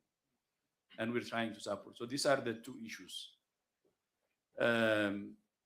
The short term, long term. But this is all at country level. Then the second very important thing is we're not saying donation will stop, but that donation should be used in a way that empowers the country. And whatever happens at the country level, it should be based on the priorities of the country. And the country should have the say. And the good thing, one other positive thing I see from the donation, they're saying co-investment, from charity to co-investment, is the funding flow should respect the principle of one policy, one plan, one budget, one report, and the country being in the driver's seat. So the reason I'm raising this is donors should have also a mindset change to accept this and not do anything that duplicates or replaces the country's programs. And I see positive development in that. And I hope more and more countries will adhere to that principle. Then the last, sorry, you want to take it? Since you're going to come back when we get to the health, but no, you can finish your last point. So the last point is the mindset change at country level, and the mindset from partners will be important. It's a combination of the two. And then the one in the middle is strengthening continental institutions, also very, very important. We're supporting Africa CDC, we're supporting Africa Medicines Agency, and its own continental institutions will also be important. It should be part of the change agenda that's now happening, the research agenda. Thank you. Thank you, thank you. So Dr. Tedros is going to take a short leave of us and he's going to come back when the president gives his closing remarks. So we'll now thank you so much, Dr. Tedros. We'll thank Professor Osibanjo for giving us this time because I know you have to leave. And we want a round of applause for them, and we will keep the conversation going. But what we'll take from this one is that the sovereignty capacity that is required to execute on sovereignty exists in what we're doing in development and also health as well. Thank you very much. I now have the honor to invite His Excellency, the Vice President of Nigeria. We can't be talking about sovereignty spheres in Africa and not have Nigeria at the center of that discussion. So we talk about the Great Lakes, we talked about the Nile Basin. I think we should have a Niger Basin prosperity sphere. So we'd like to invite the Vice President of Nigeria, His Excellency Shetima, to say brief remarks. We've crumbled his panel, and now he's going to give his remarks. Since he also has to do it.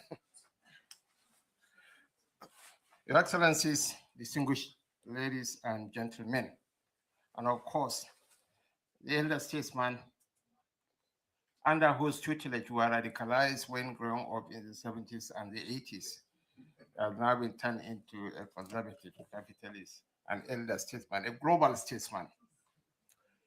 We meet again under the banner of dialogue. Yet candor requires this. The dialogue of the last century, organized around aid, charity, and managed dependency, has reached its analytical limits. What confronts us now is not a discrete development problem, but a shared condition of systemic stress, demographic aging in parts of the North, debt and inflation pressures across the South, climate volatility, and a global order whose institutions are struggling to match today's risk with credible collective action. To our brothers from the global North, I'm here to tell you the solution to your labor crisis, and it is a solution to our developmental crisis. For decades, the narrative of African youth was one of risk, a youth bulge to be managed. Today, I present it is your greatest strategic reserve. With a median age of 18, Nigeria is not just a nation. We are the workforce of the world. Projected to be the third most populous nation on earth by 2050. And by the end of the century, when all of us here have become poor tenants in the home of the earthworms, Nigeria will be the most populous nation on earth. The Accra Reset, Your Excellency, you are very much welcome, which was launched at the UN General Assembly last year, demands a shift from poverty reduction to wealth creation for Nigeria and for Africa. This means redefining migration. We have heard the concerns of the global north about immigration pressure, and we have also heard our citizens' desire for global opportunity. The answer is not physical migration, which drains our nations of talents and strains your social fabrics. The answer is digital service export. India last year generated over $100 billion from global outsourcing alone. Nigeria, the oil giant of Africa, the highest we have ever earned from the process of oil was $35 billion in 2011 under former President Goodluck Ebele Jonathan. And according to Comperi, a global finance outfit, there will be 65 million global talent deficits by 2035. The United States, Russia, and Brazil will each suffer from 6 million talent deficits. And as I said earlier, the median age of Nigeria and even of Ghana is not more than 18. And there are more English speakers in Nigeria than in India. And our proximity to Europe is an added advantage. So, Your Excellencies, distinguished ladies and gentlemen, this digital service export provides a vista of opportunity, a win-win situation for all of us. And this is not aspirational, it is operational. We are building a sovereign prosperity sphere, while a software engineer in Yaba, Lagos, creates value for a prime in Berlin or Silicon Valley without ever leaving Yaba. We have the National Talent Export Program, NATEP. We have created a structured pipeline to train and certify Nigerian talent for the global market. Our 3 million technical talent initiative is currently training the largest cohort of developers, data scientists, and AI specialists in African history. And the Etana Digital Pre-Zone in Lagos provides the physical and virtual campus for this remote workforce to operate seamlessly. We are not asking for aid. We are Africans. We have learned to carry our poverty with dignity. We are offering you a high quality, cost-efficient, and scalable extension of your own workforce, as well as investment to continually develop such workforce. And I can imagine the question in every CEO's mind here: can we trust the infrastructure? Can we trust the data? As a government, we understand that trust is a new currency. That is why the Tinubu administration did not invest just in skills. We invest in digital security and standards. We have domesticated the highest standards of data privacy through our Data Protection Act, aligned with the AFCFTA protocol on digital trade, ensuring that your IP is protected by treaty, not just by policy. On cyber resilience, we have treated cybersecurity not as an IT issue, but as a national security imperative, establishing a robust framework that secures the digital handshake between our nations. And when it comes to regulatory harmony, when you hire a Nigerian team, you are not hiring in a Wild West. You are hiring from a WHO maturity level equivalent regulatory environment for digital services. The sovereign prosperity sphere is a negotiated partnership.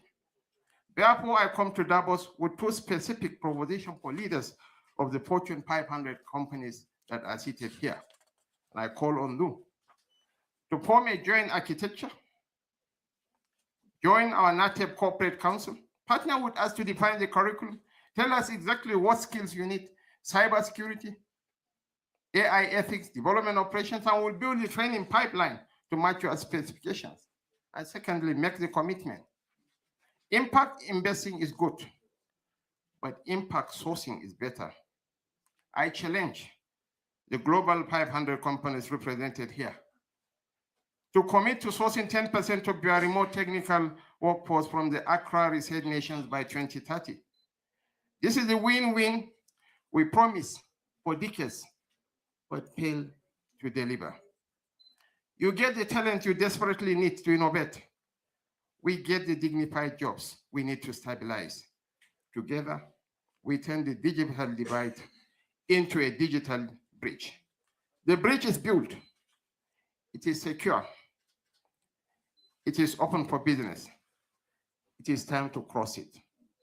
The president of Ghana will give you the handshake to cross that bridge. The elder statesman here is here to support us. Thank you so much, and God bless us.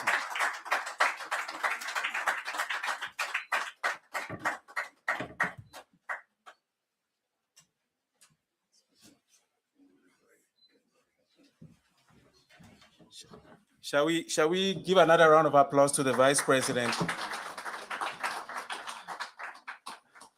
and extend handshakes to him as he's invited the President to also extend the handshake to the bridge that will help us cross this divide. So even this program has to be reset in the spirit of reset.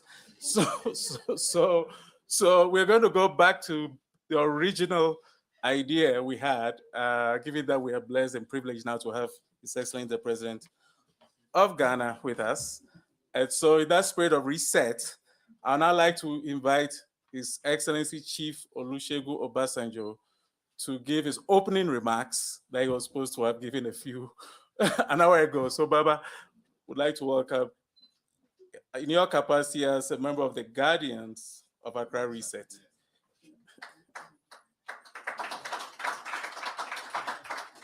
And after that, the President will come.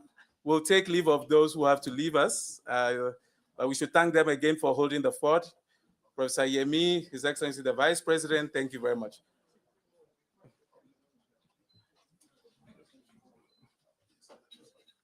Thank you. Please be seated.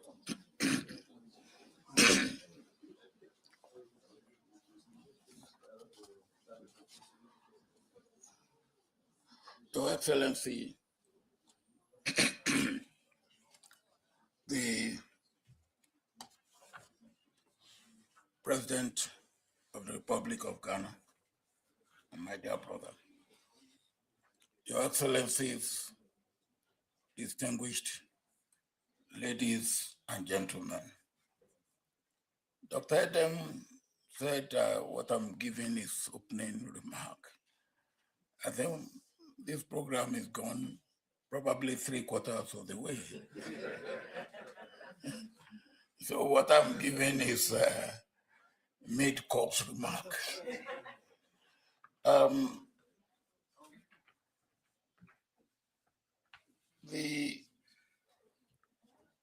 What I would like to say is that, or to begin with, I'm particularly delighted that Accra Research is being understood for what it's meant to be. And when I speak today, I speak as a member of the Guardian Circle of the Accra Research. We have come to Davos to do what must be done in a moment like this. And the moment like this has been said by the panel that came when I first came in, that I listened to, by the panel of the former Vice President of Nigeria and Dr. Tedro, the DG of WHO, by the Vice President of Nigeria,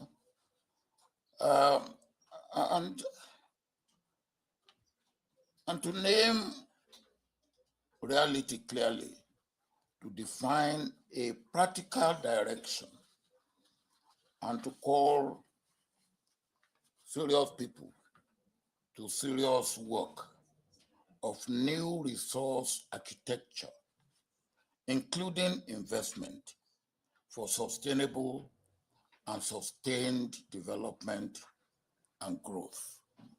That is what Accra Research is all about. All-inclusive development. We are living through a new age of disruption, uncertainty, and unpredictability. The world is reorganizing. Borders matters again. At one time, say, borders are just line of demarcation, but they do not become anything to restrict movement. They are becoming restriction of movement. Supply chains are being redrawn.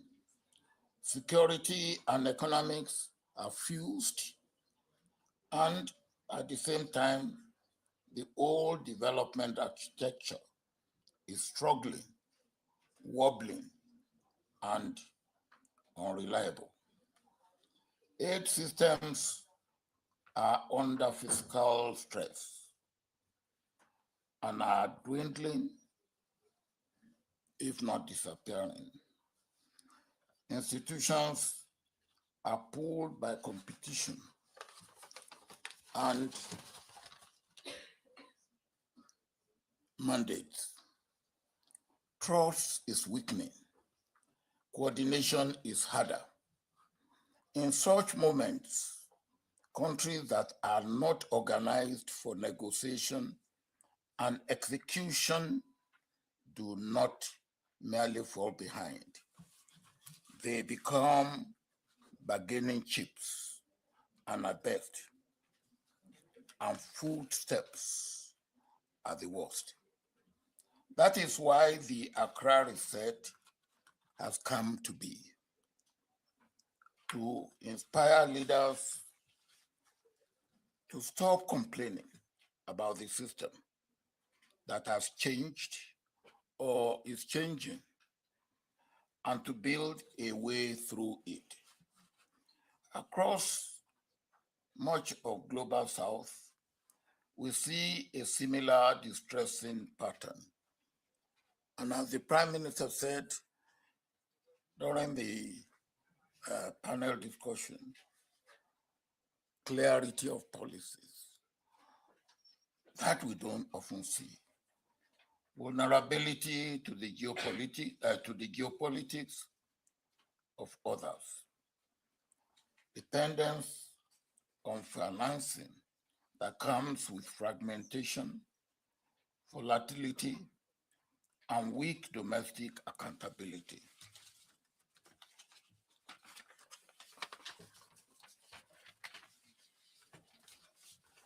Marginalization from value and technology, even when the inputs come from our soil and the labor comes from our people. My brother, President John Mahama, has called it a triple dependency. I agree. And it produces a dangerous habit.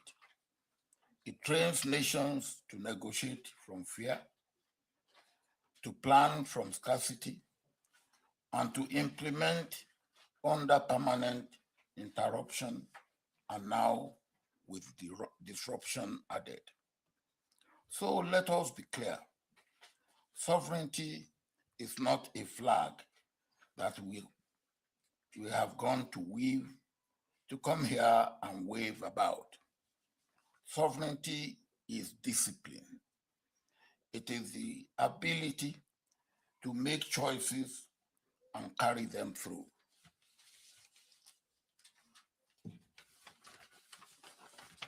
It is the ability to negotiate firmly, coordinate regionally, mobilize capital, incentivize resources, and implement at scale that leads to sustainable development and growth.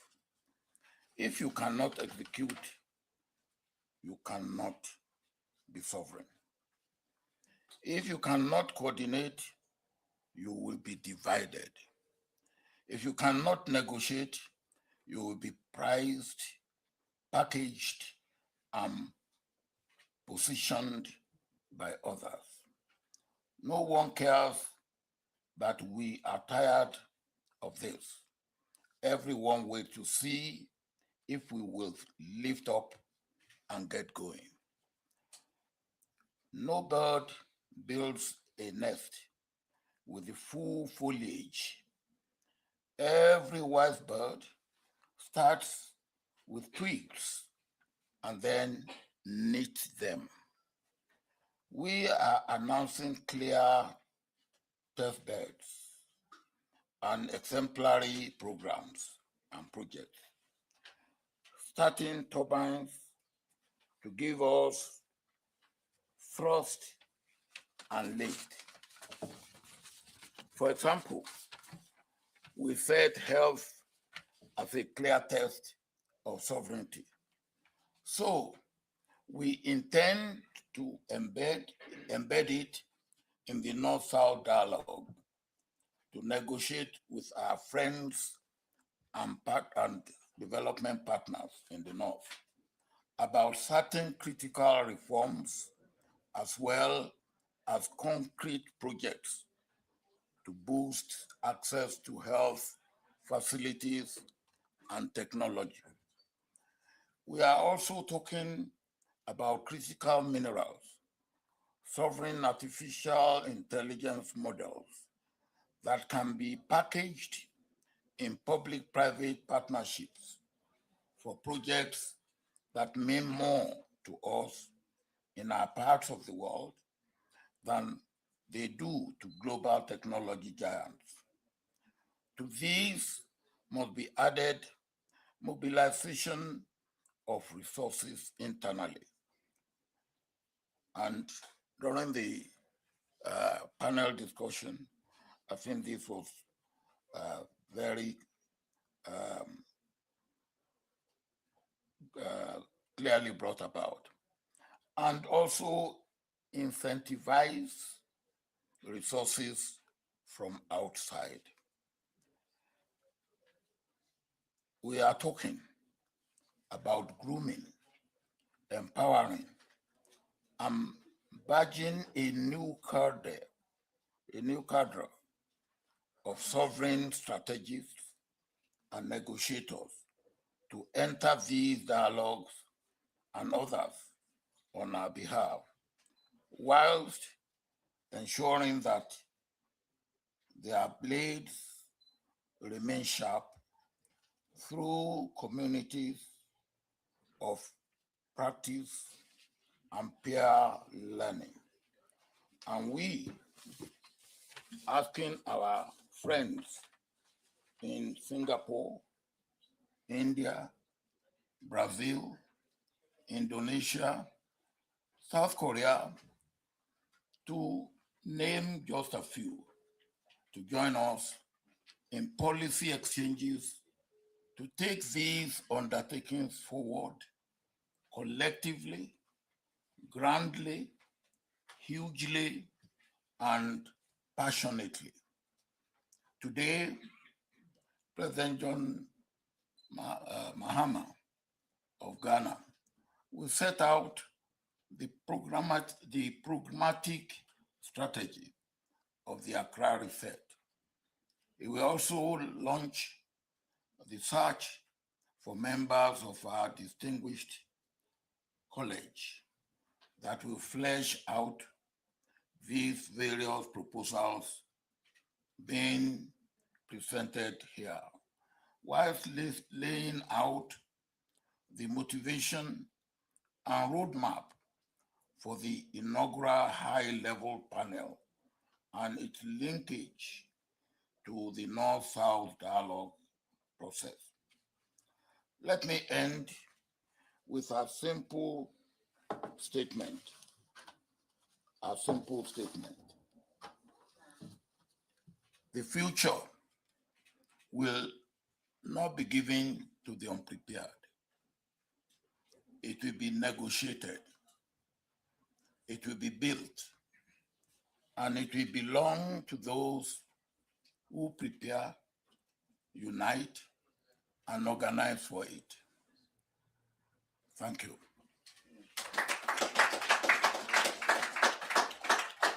I will now yield the floor to my brother and friend, President John Mahama. Your Excellency, you have the floor.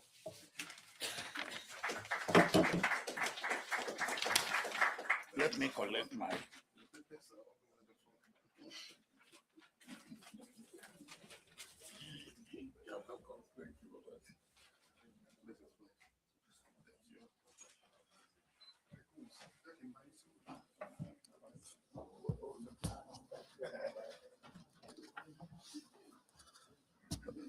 Thank you very much, President Obasanjo. We popularly call him Baba. We're most grateful for that mid-session remark, as you yourself called it.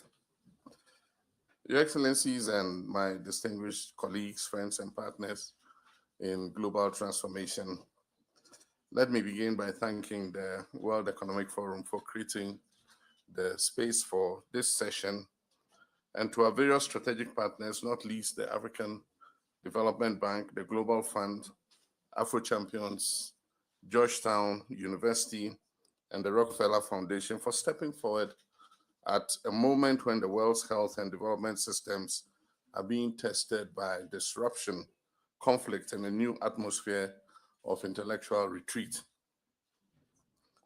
Of course, my appreciation goes to the Guardian Circle of the Accra Reset, of which President Olusegun Obasanjo is one, and it's led by him, the Alliance for African Multilateral Financial Institutions, and the Confederation of Indian Industry.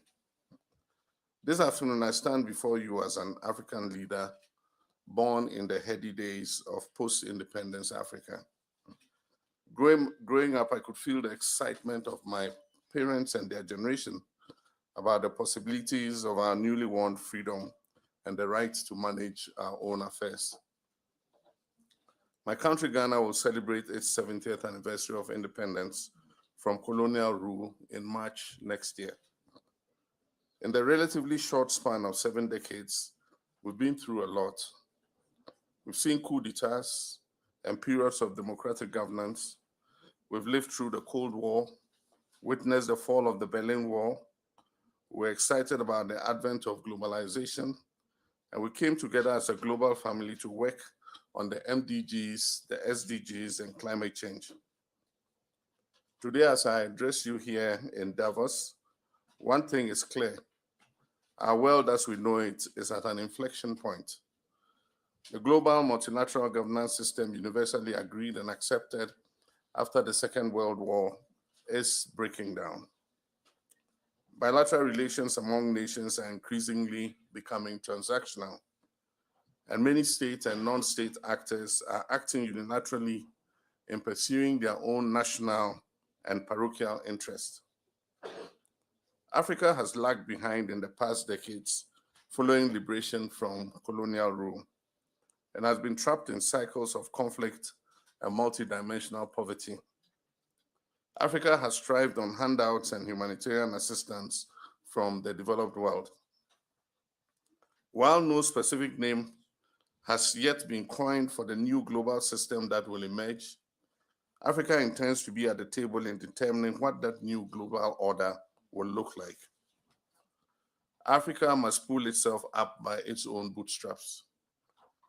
Global humanitarian assistance is shrinking, and many developed countries, including Europe, are compelled to cut overseas development assistance and increase defense spending by the new reality of an unpredictable ally across the Atlantic.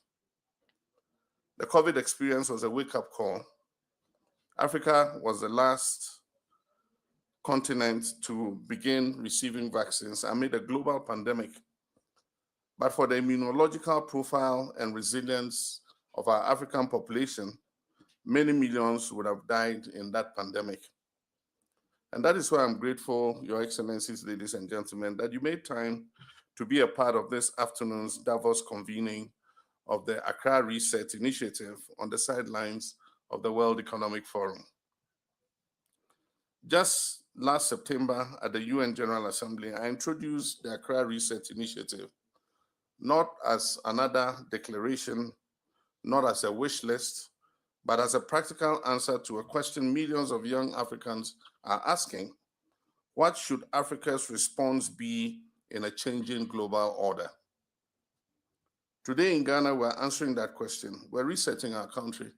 We're cutting waste, we're restoring hope, and we're building systems that work.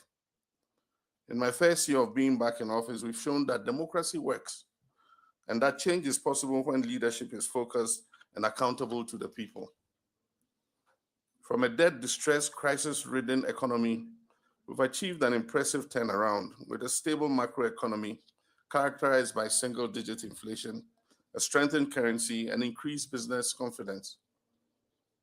But here's what keeps me up at night. Ghana's success alone is not enough. However admirable Ghana's turnaround story is, we cannot be a jewel in the dirt. We must work together as Africa. We must knit together the patchwork of success stories.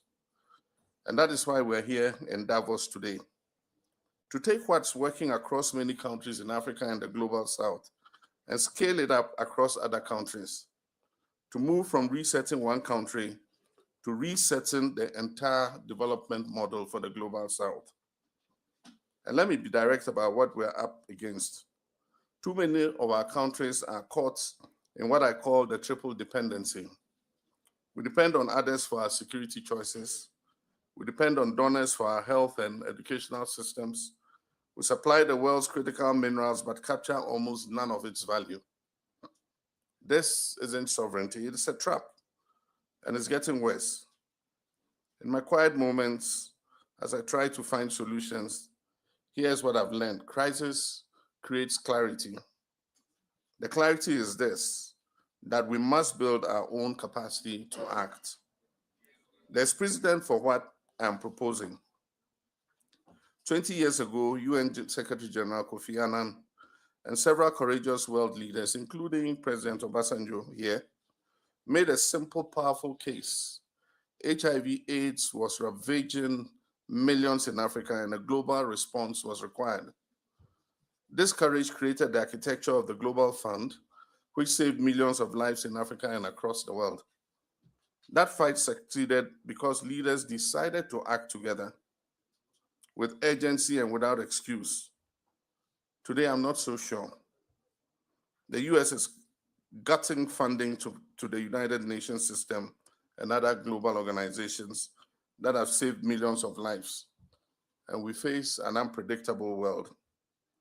And this is why Africa must be responsible for its destiny. Today, we face a different pandemic, the pandemic of unfulfilled potential. Millions of young people have no jobs, health systems that collapse at the first crisis, economies that extract our resources but build nothing long-lasting. If we could mobilize the world to fight a disease, why can't we mobilize to fight poverty, to fight dependency, to fight the systems that keep brilliant young Africans locked out of the future? In Ghana, we're proving something important, that execution beats excuses. We're cutting government spending and have reduced the size of government to a record low of 58 ministers, including deputy ministers and regional ministers. We're digitizing services to end corruption. We're training young people for the jobs of tomorrow. We have renegotiated our debt so we can invest in our people and not just service loans. This is a resetting Ghana agenda, and it's working because we stopped talking about the transformation and we started building that transformation. Now imagine this same approach across Africa and the entire global South. The multilateral order and rules-based system may be under threat, but we can forge a new coalition of the willing based on a shared vision and mutual respect for each other. What if we pooled our negotiating power on critical minerals, so we capture value and not just extract raw ore? What if we exercise more sovereignty over our natural resources to create prosperity for our own people? What if we build regional manufacturing hubs that create millions of jobs for our young people? What if we produce our own vaccines and our own medicines with our own technology? This is the Accra Reset vision. It's not a talk shop. It's not a declaration. It's a practical blueprint for how countries can work together to build real sovereignty, the kind that you can measure in jobs created, in children at school, children vaccinated, and young people thriving. My fellow leaders, let me speak plainly. In this fast-changing world, we're entering an era where countries must compete, innovate, and build or be left behind. Our young people are watching, they're brilliant, they're hungry, and they're running out of patience. So here's what we must focus on. First, we must invest in skills, not just education, but skills that match real jobs in the real economy. Digital skills, green energy skills, manufacturing skills. We need a generation of young Africans who can build and not just consume. Second, we must build together. No African country can industrialize alone by itself. We must create regional prosperity platforms, manufacturing zones, energy grids, and digital infrastructure that gives our businesses scale and our workers opportunity. Third, we must negotiate as one. When we bargain separately, we're weak. When we negotiate together on minerals, trade, and climate finance, we can be formidable. Unity should not be just a slogan, it must be our strategy. Fourth, we must produce at home, from vaccines to semiconductors to solar panels. If we don't make it, we'll always be dependent on someone who does. Industrial policy isn't old-fashioned. It was what will make us survive. And fifth, and most importantly, we must hold ourselves accountable to our people. We cannot ask the world to invest in us if we tolerate corruption, waste, and systems that don't work. Reset means reform, and reform means results. And so the Davos commitment. Friends, we didn't come here to ask for charity. We came to propose a global partnership of the willing, based on a shared vision and mutual respect for each other. The Accra Reset is building the architecture for a new kind of cooperation, one where global South countries don't just receive programs, but co-design them with our partners in the global North, where we don't just attract investment, but shape it around what are our priorities. We want to create prosperity fears across regional platforms where countries coordinate on investments, infrastructure, and jobs. President Obasanjo often reminds me that leadership is about legacy. And he asks me, what will you leave behind? My answer is simple. We want to leave a continent where young people don't risk their lives crossing the Mediterranean because they will have opportunities at home.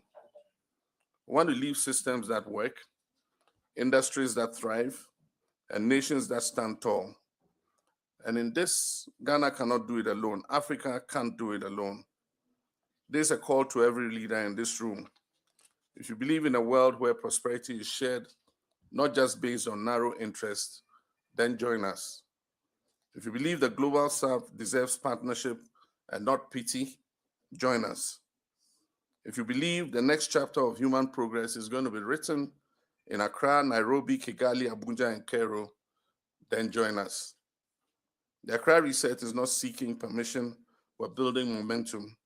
From New York last September to this room in Davos and to the African Union in Addis Ababa next month, and soon at the Oslo Dialogues, we shall continue to build these partnerships.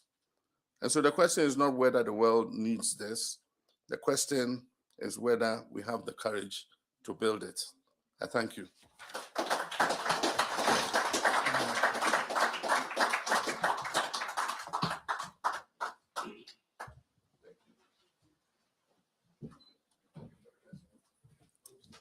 Ladies and gentlemen, I believe we could give His Excellency a warmer round of applause for that address. Thank you.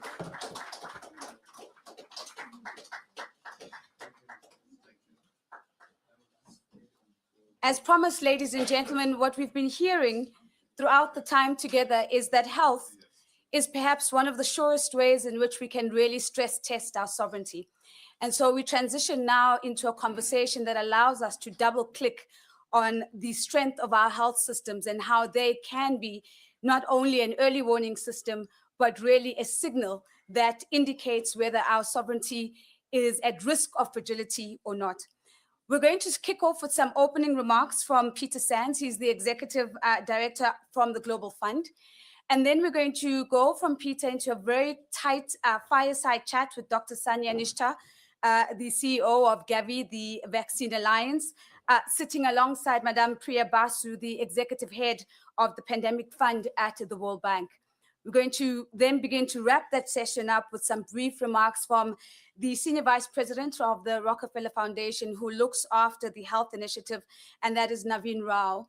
And knowing that one of our panels was reconfigured, we're going to invite the Right Honorable the Right Honorable Helen Clark to kindly please join us to extend some of her remarks into that conversation as well. For now, though, might I please welcome Dr. Peter Sands to please join us.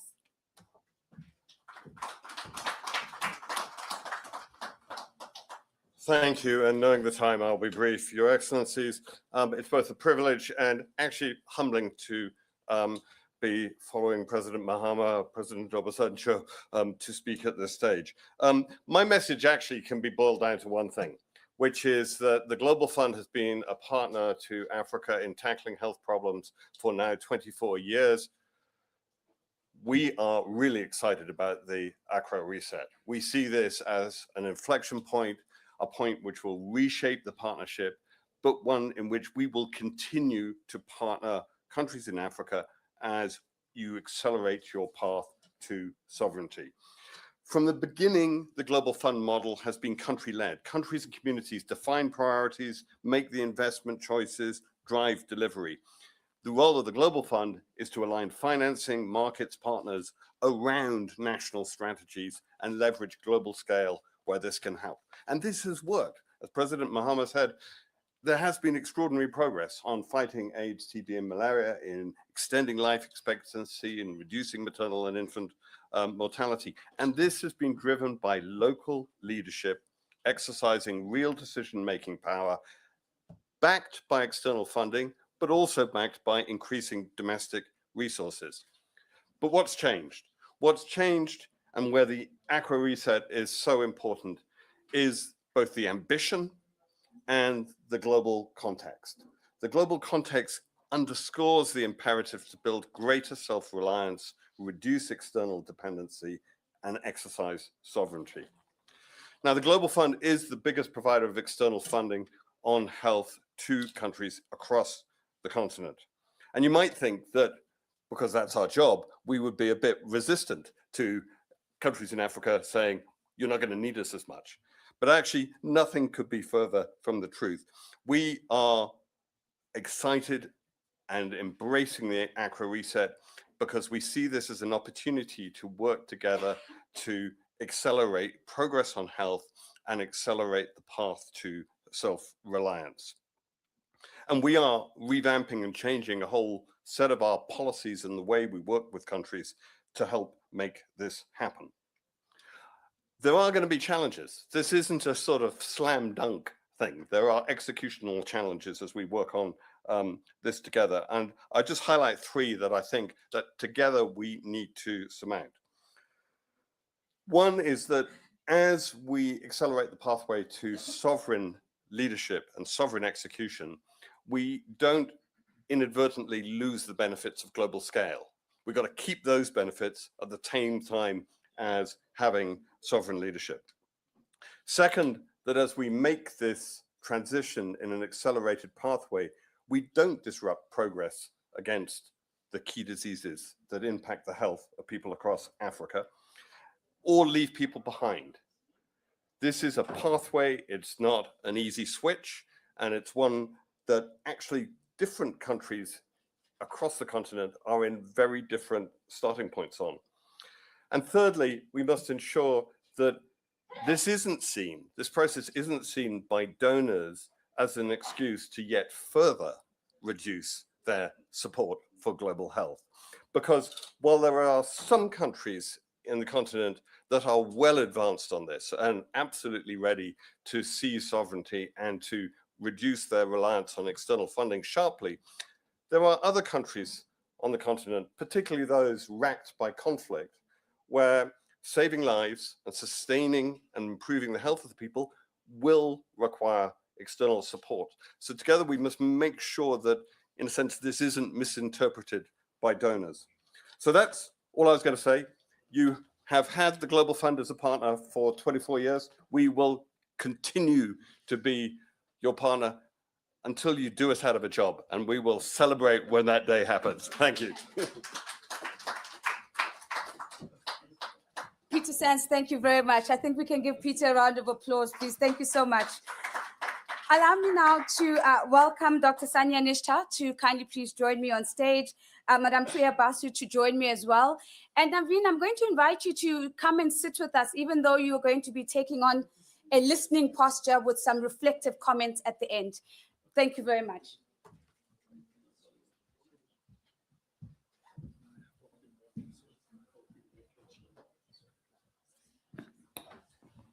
Thank you very much. It's going to be razor sharp and super tight because I know that we're out of time. But Dr. Sanya, perhaps let me start off with you, because what's top of mind for me is the piece that was published in the Lancet yesterday that you had put together. And in that piece, you talk about, or you call for more sovereignty to be passed on to countries and for global health institutions to really focus on the things that should be done at the global level. Just unpack for us the framework and what you are proposing in a little bit more detail. Well, thank you very much. And it's very humbling to be speaking in the presence of President John Mahama and His Excellency, the Prime Minister of Papua New Guinea. Actually, something very profound is happening in the world today, because on the one hand, there are a number of different regressive variables.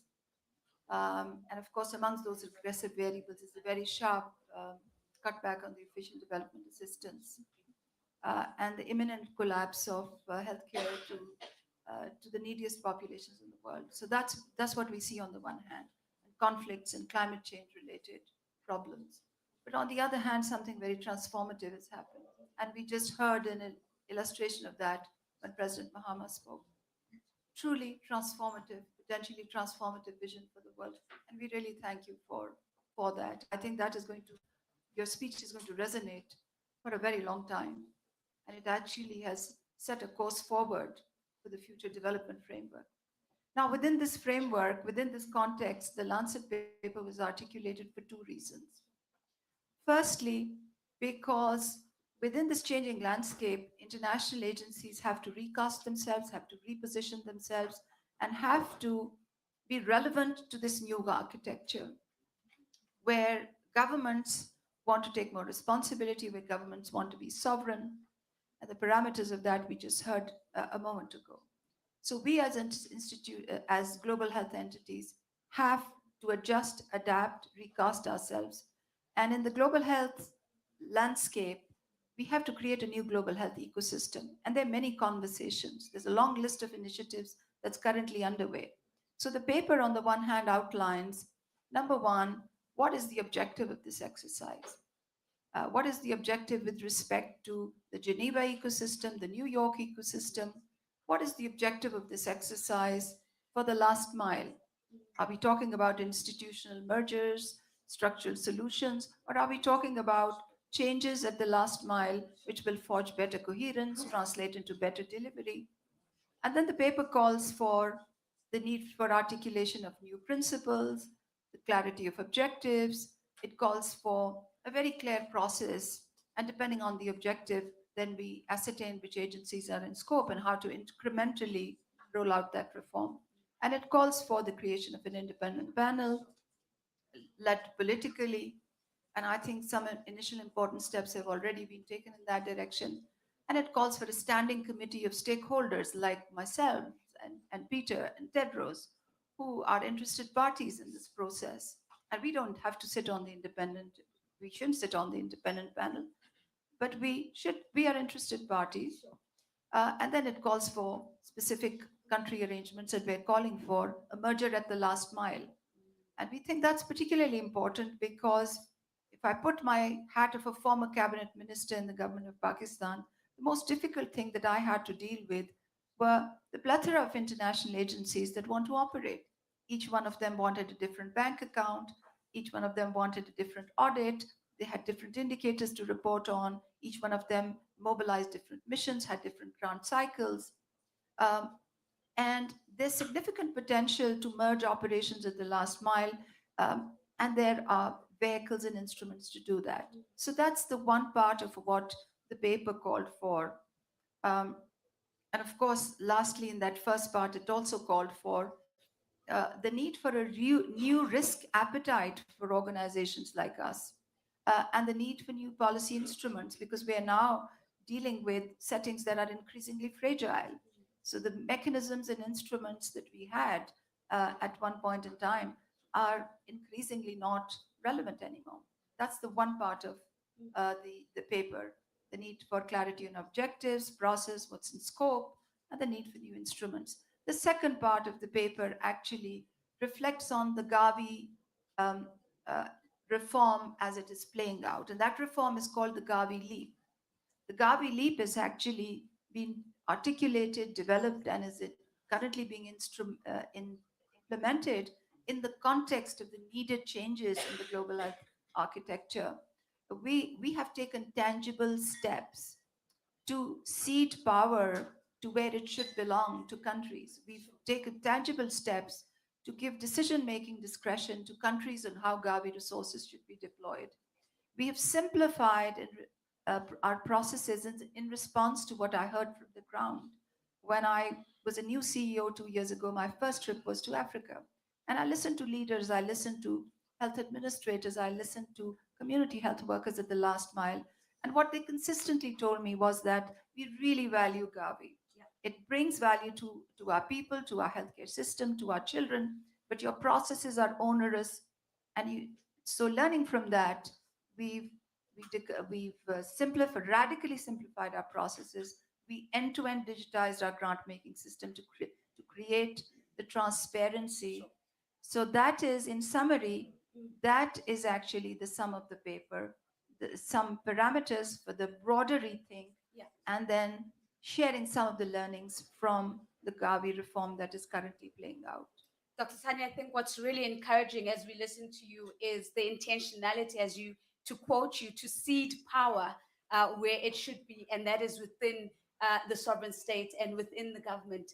You also make some interesting comments that I think many will follow up on around the idea of merging at the last mile point, which is quite important because it reduces the noise around the systems that we often say are weak. Let me build on that by coming to Priya, because Priya, one of the things we need to figure out in this conversation and in this reset is how do we then deploy capital in such a way that it creates or expands space for sovereignty without creating more financial dependencies or establishing new relationships of dependency. Thank you very much, and Your Excellencies. It's really a privilege to be here in this room and really inspired by all the speeches and calls that came in the lead up to this panel. I just want to make a couple of points. Firstly, that health security is national security, and national security is global security. And we cannot get health security without self-reliance. And so, the entire Accra reset, the calls for sovereignty and self-reliance are absolutely critical to achieving health security and global security.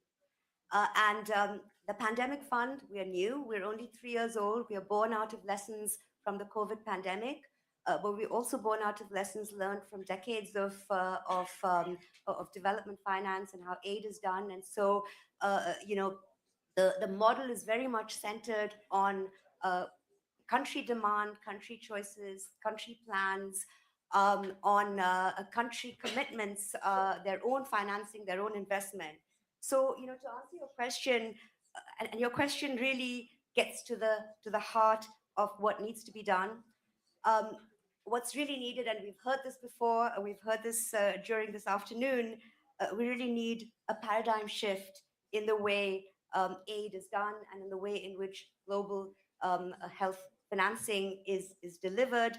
And this paradigm shift is all about putting countries at the center, about delivering financing to countries when it comes to international finance, delivering that financing to countries on budget in a way that's really aligned with what their own national plans require. And it's about sort of coordinating and collaborating, bringing partners together so that funding is provided in an aligned manner. The scarce international financing that there is provided in an aligned manner in a way that really catalyzes countries to put their own resources. So once again, I just want to say that at the Pandemic Fund, we are fully committed to supporting the Accra Reset. Already, we have a $7 billion portfolio thanks to our catalytic financing nature, and 50% of our portfolio is in Africa. Yeah. And we're looking forward to growing that portfolio, but also to working with Africa in a way that, again, as Peter said before me, puts us eventually out of business, because that is success for us. When Africa is kind of financing its own health needs, then that is when we can really declare victory and step away. So thank you again. Thank you so much, Priya. Definitely deserves a round of applause. Naveen, I'm hearing so many people trying to negotiate themselves out of jobs in this conversation. But I've explicitly asked you to come onto the panel without a question that's been prepared for you, and to say that as you listen into the comments made by Peter, as you listen into Dr. Sanya, listen to Priya, reflectively, what stands out to you as the opportunity to act that will really make us see health translate into national health, as we've heard, but also into sovereign health as well? Thank you. I am going to, in the interest of time, limit my comments to 3 points. First, I want to talk about the role of philanthropy, and then talk about what we have done till now and make sure I end up on what is the future for Accra Reset. I represent philanthropy, I represent the Rockefeller Foundation, and the philanthropy can basically do 3 things that are unique and to its whole industry. First, we can take risks. We can go where private sector and government cannot go. Second, we bring our own financing, so we're independent in our thought process.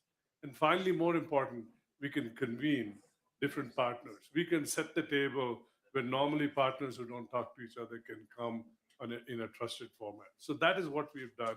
We've helped set up and start the journey of the Accra Reset. By the way, the vision of the Accra Reset is global, and we want to make sure that the journey towards sovereignty is fulfilled. And I actually had to go look up the definition of sovereignty, because I wanted to make sure I clearly understood what it meant. And my understanding today is that it means the ability of a country to regulate and to govern itself without external interference. And that is a noble cause. So what is next? We're trying, in addition to bringing some stability, some structure like the Secretariat, the college, the councils, we are now going to convene a community of practice where we bring the Accra Reset countries together to define the problems and, more importantly, to come up with the solutions. And just to echo President Mahama's closing comment, we want to move Accra Reset from a think tank to a do tank. Thank you very much. From a think tank to a do tank, I think it's a great place to end the conversation. Allow me to thank you very much for your time. We are proceeding towards the tail end of our program. Thank you very much, Dr. Sanya. Thank you, Priya. Thank you, Naveen. Thank you. Now, one of the panels that was reconfigured was the panel on how do we move from concepts and strategies to joint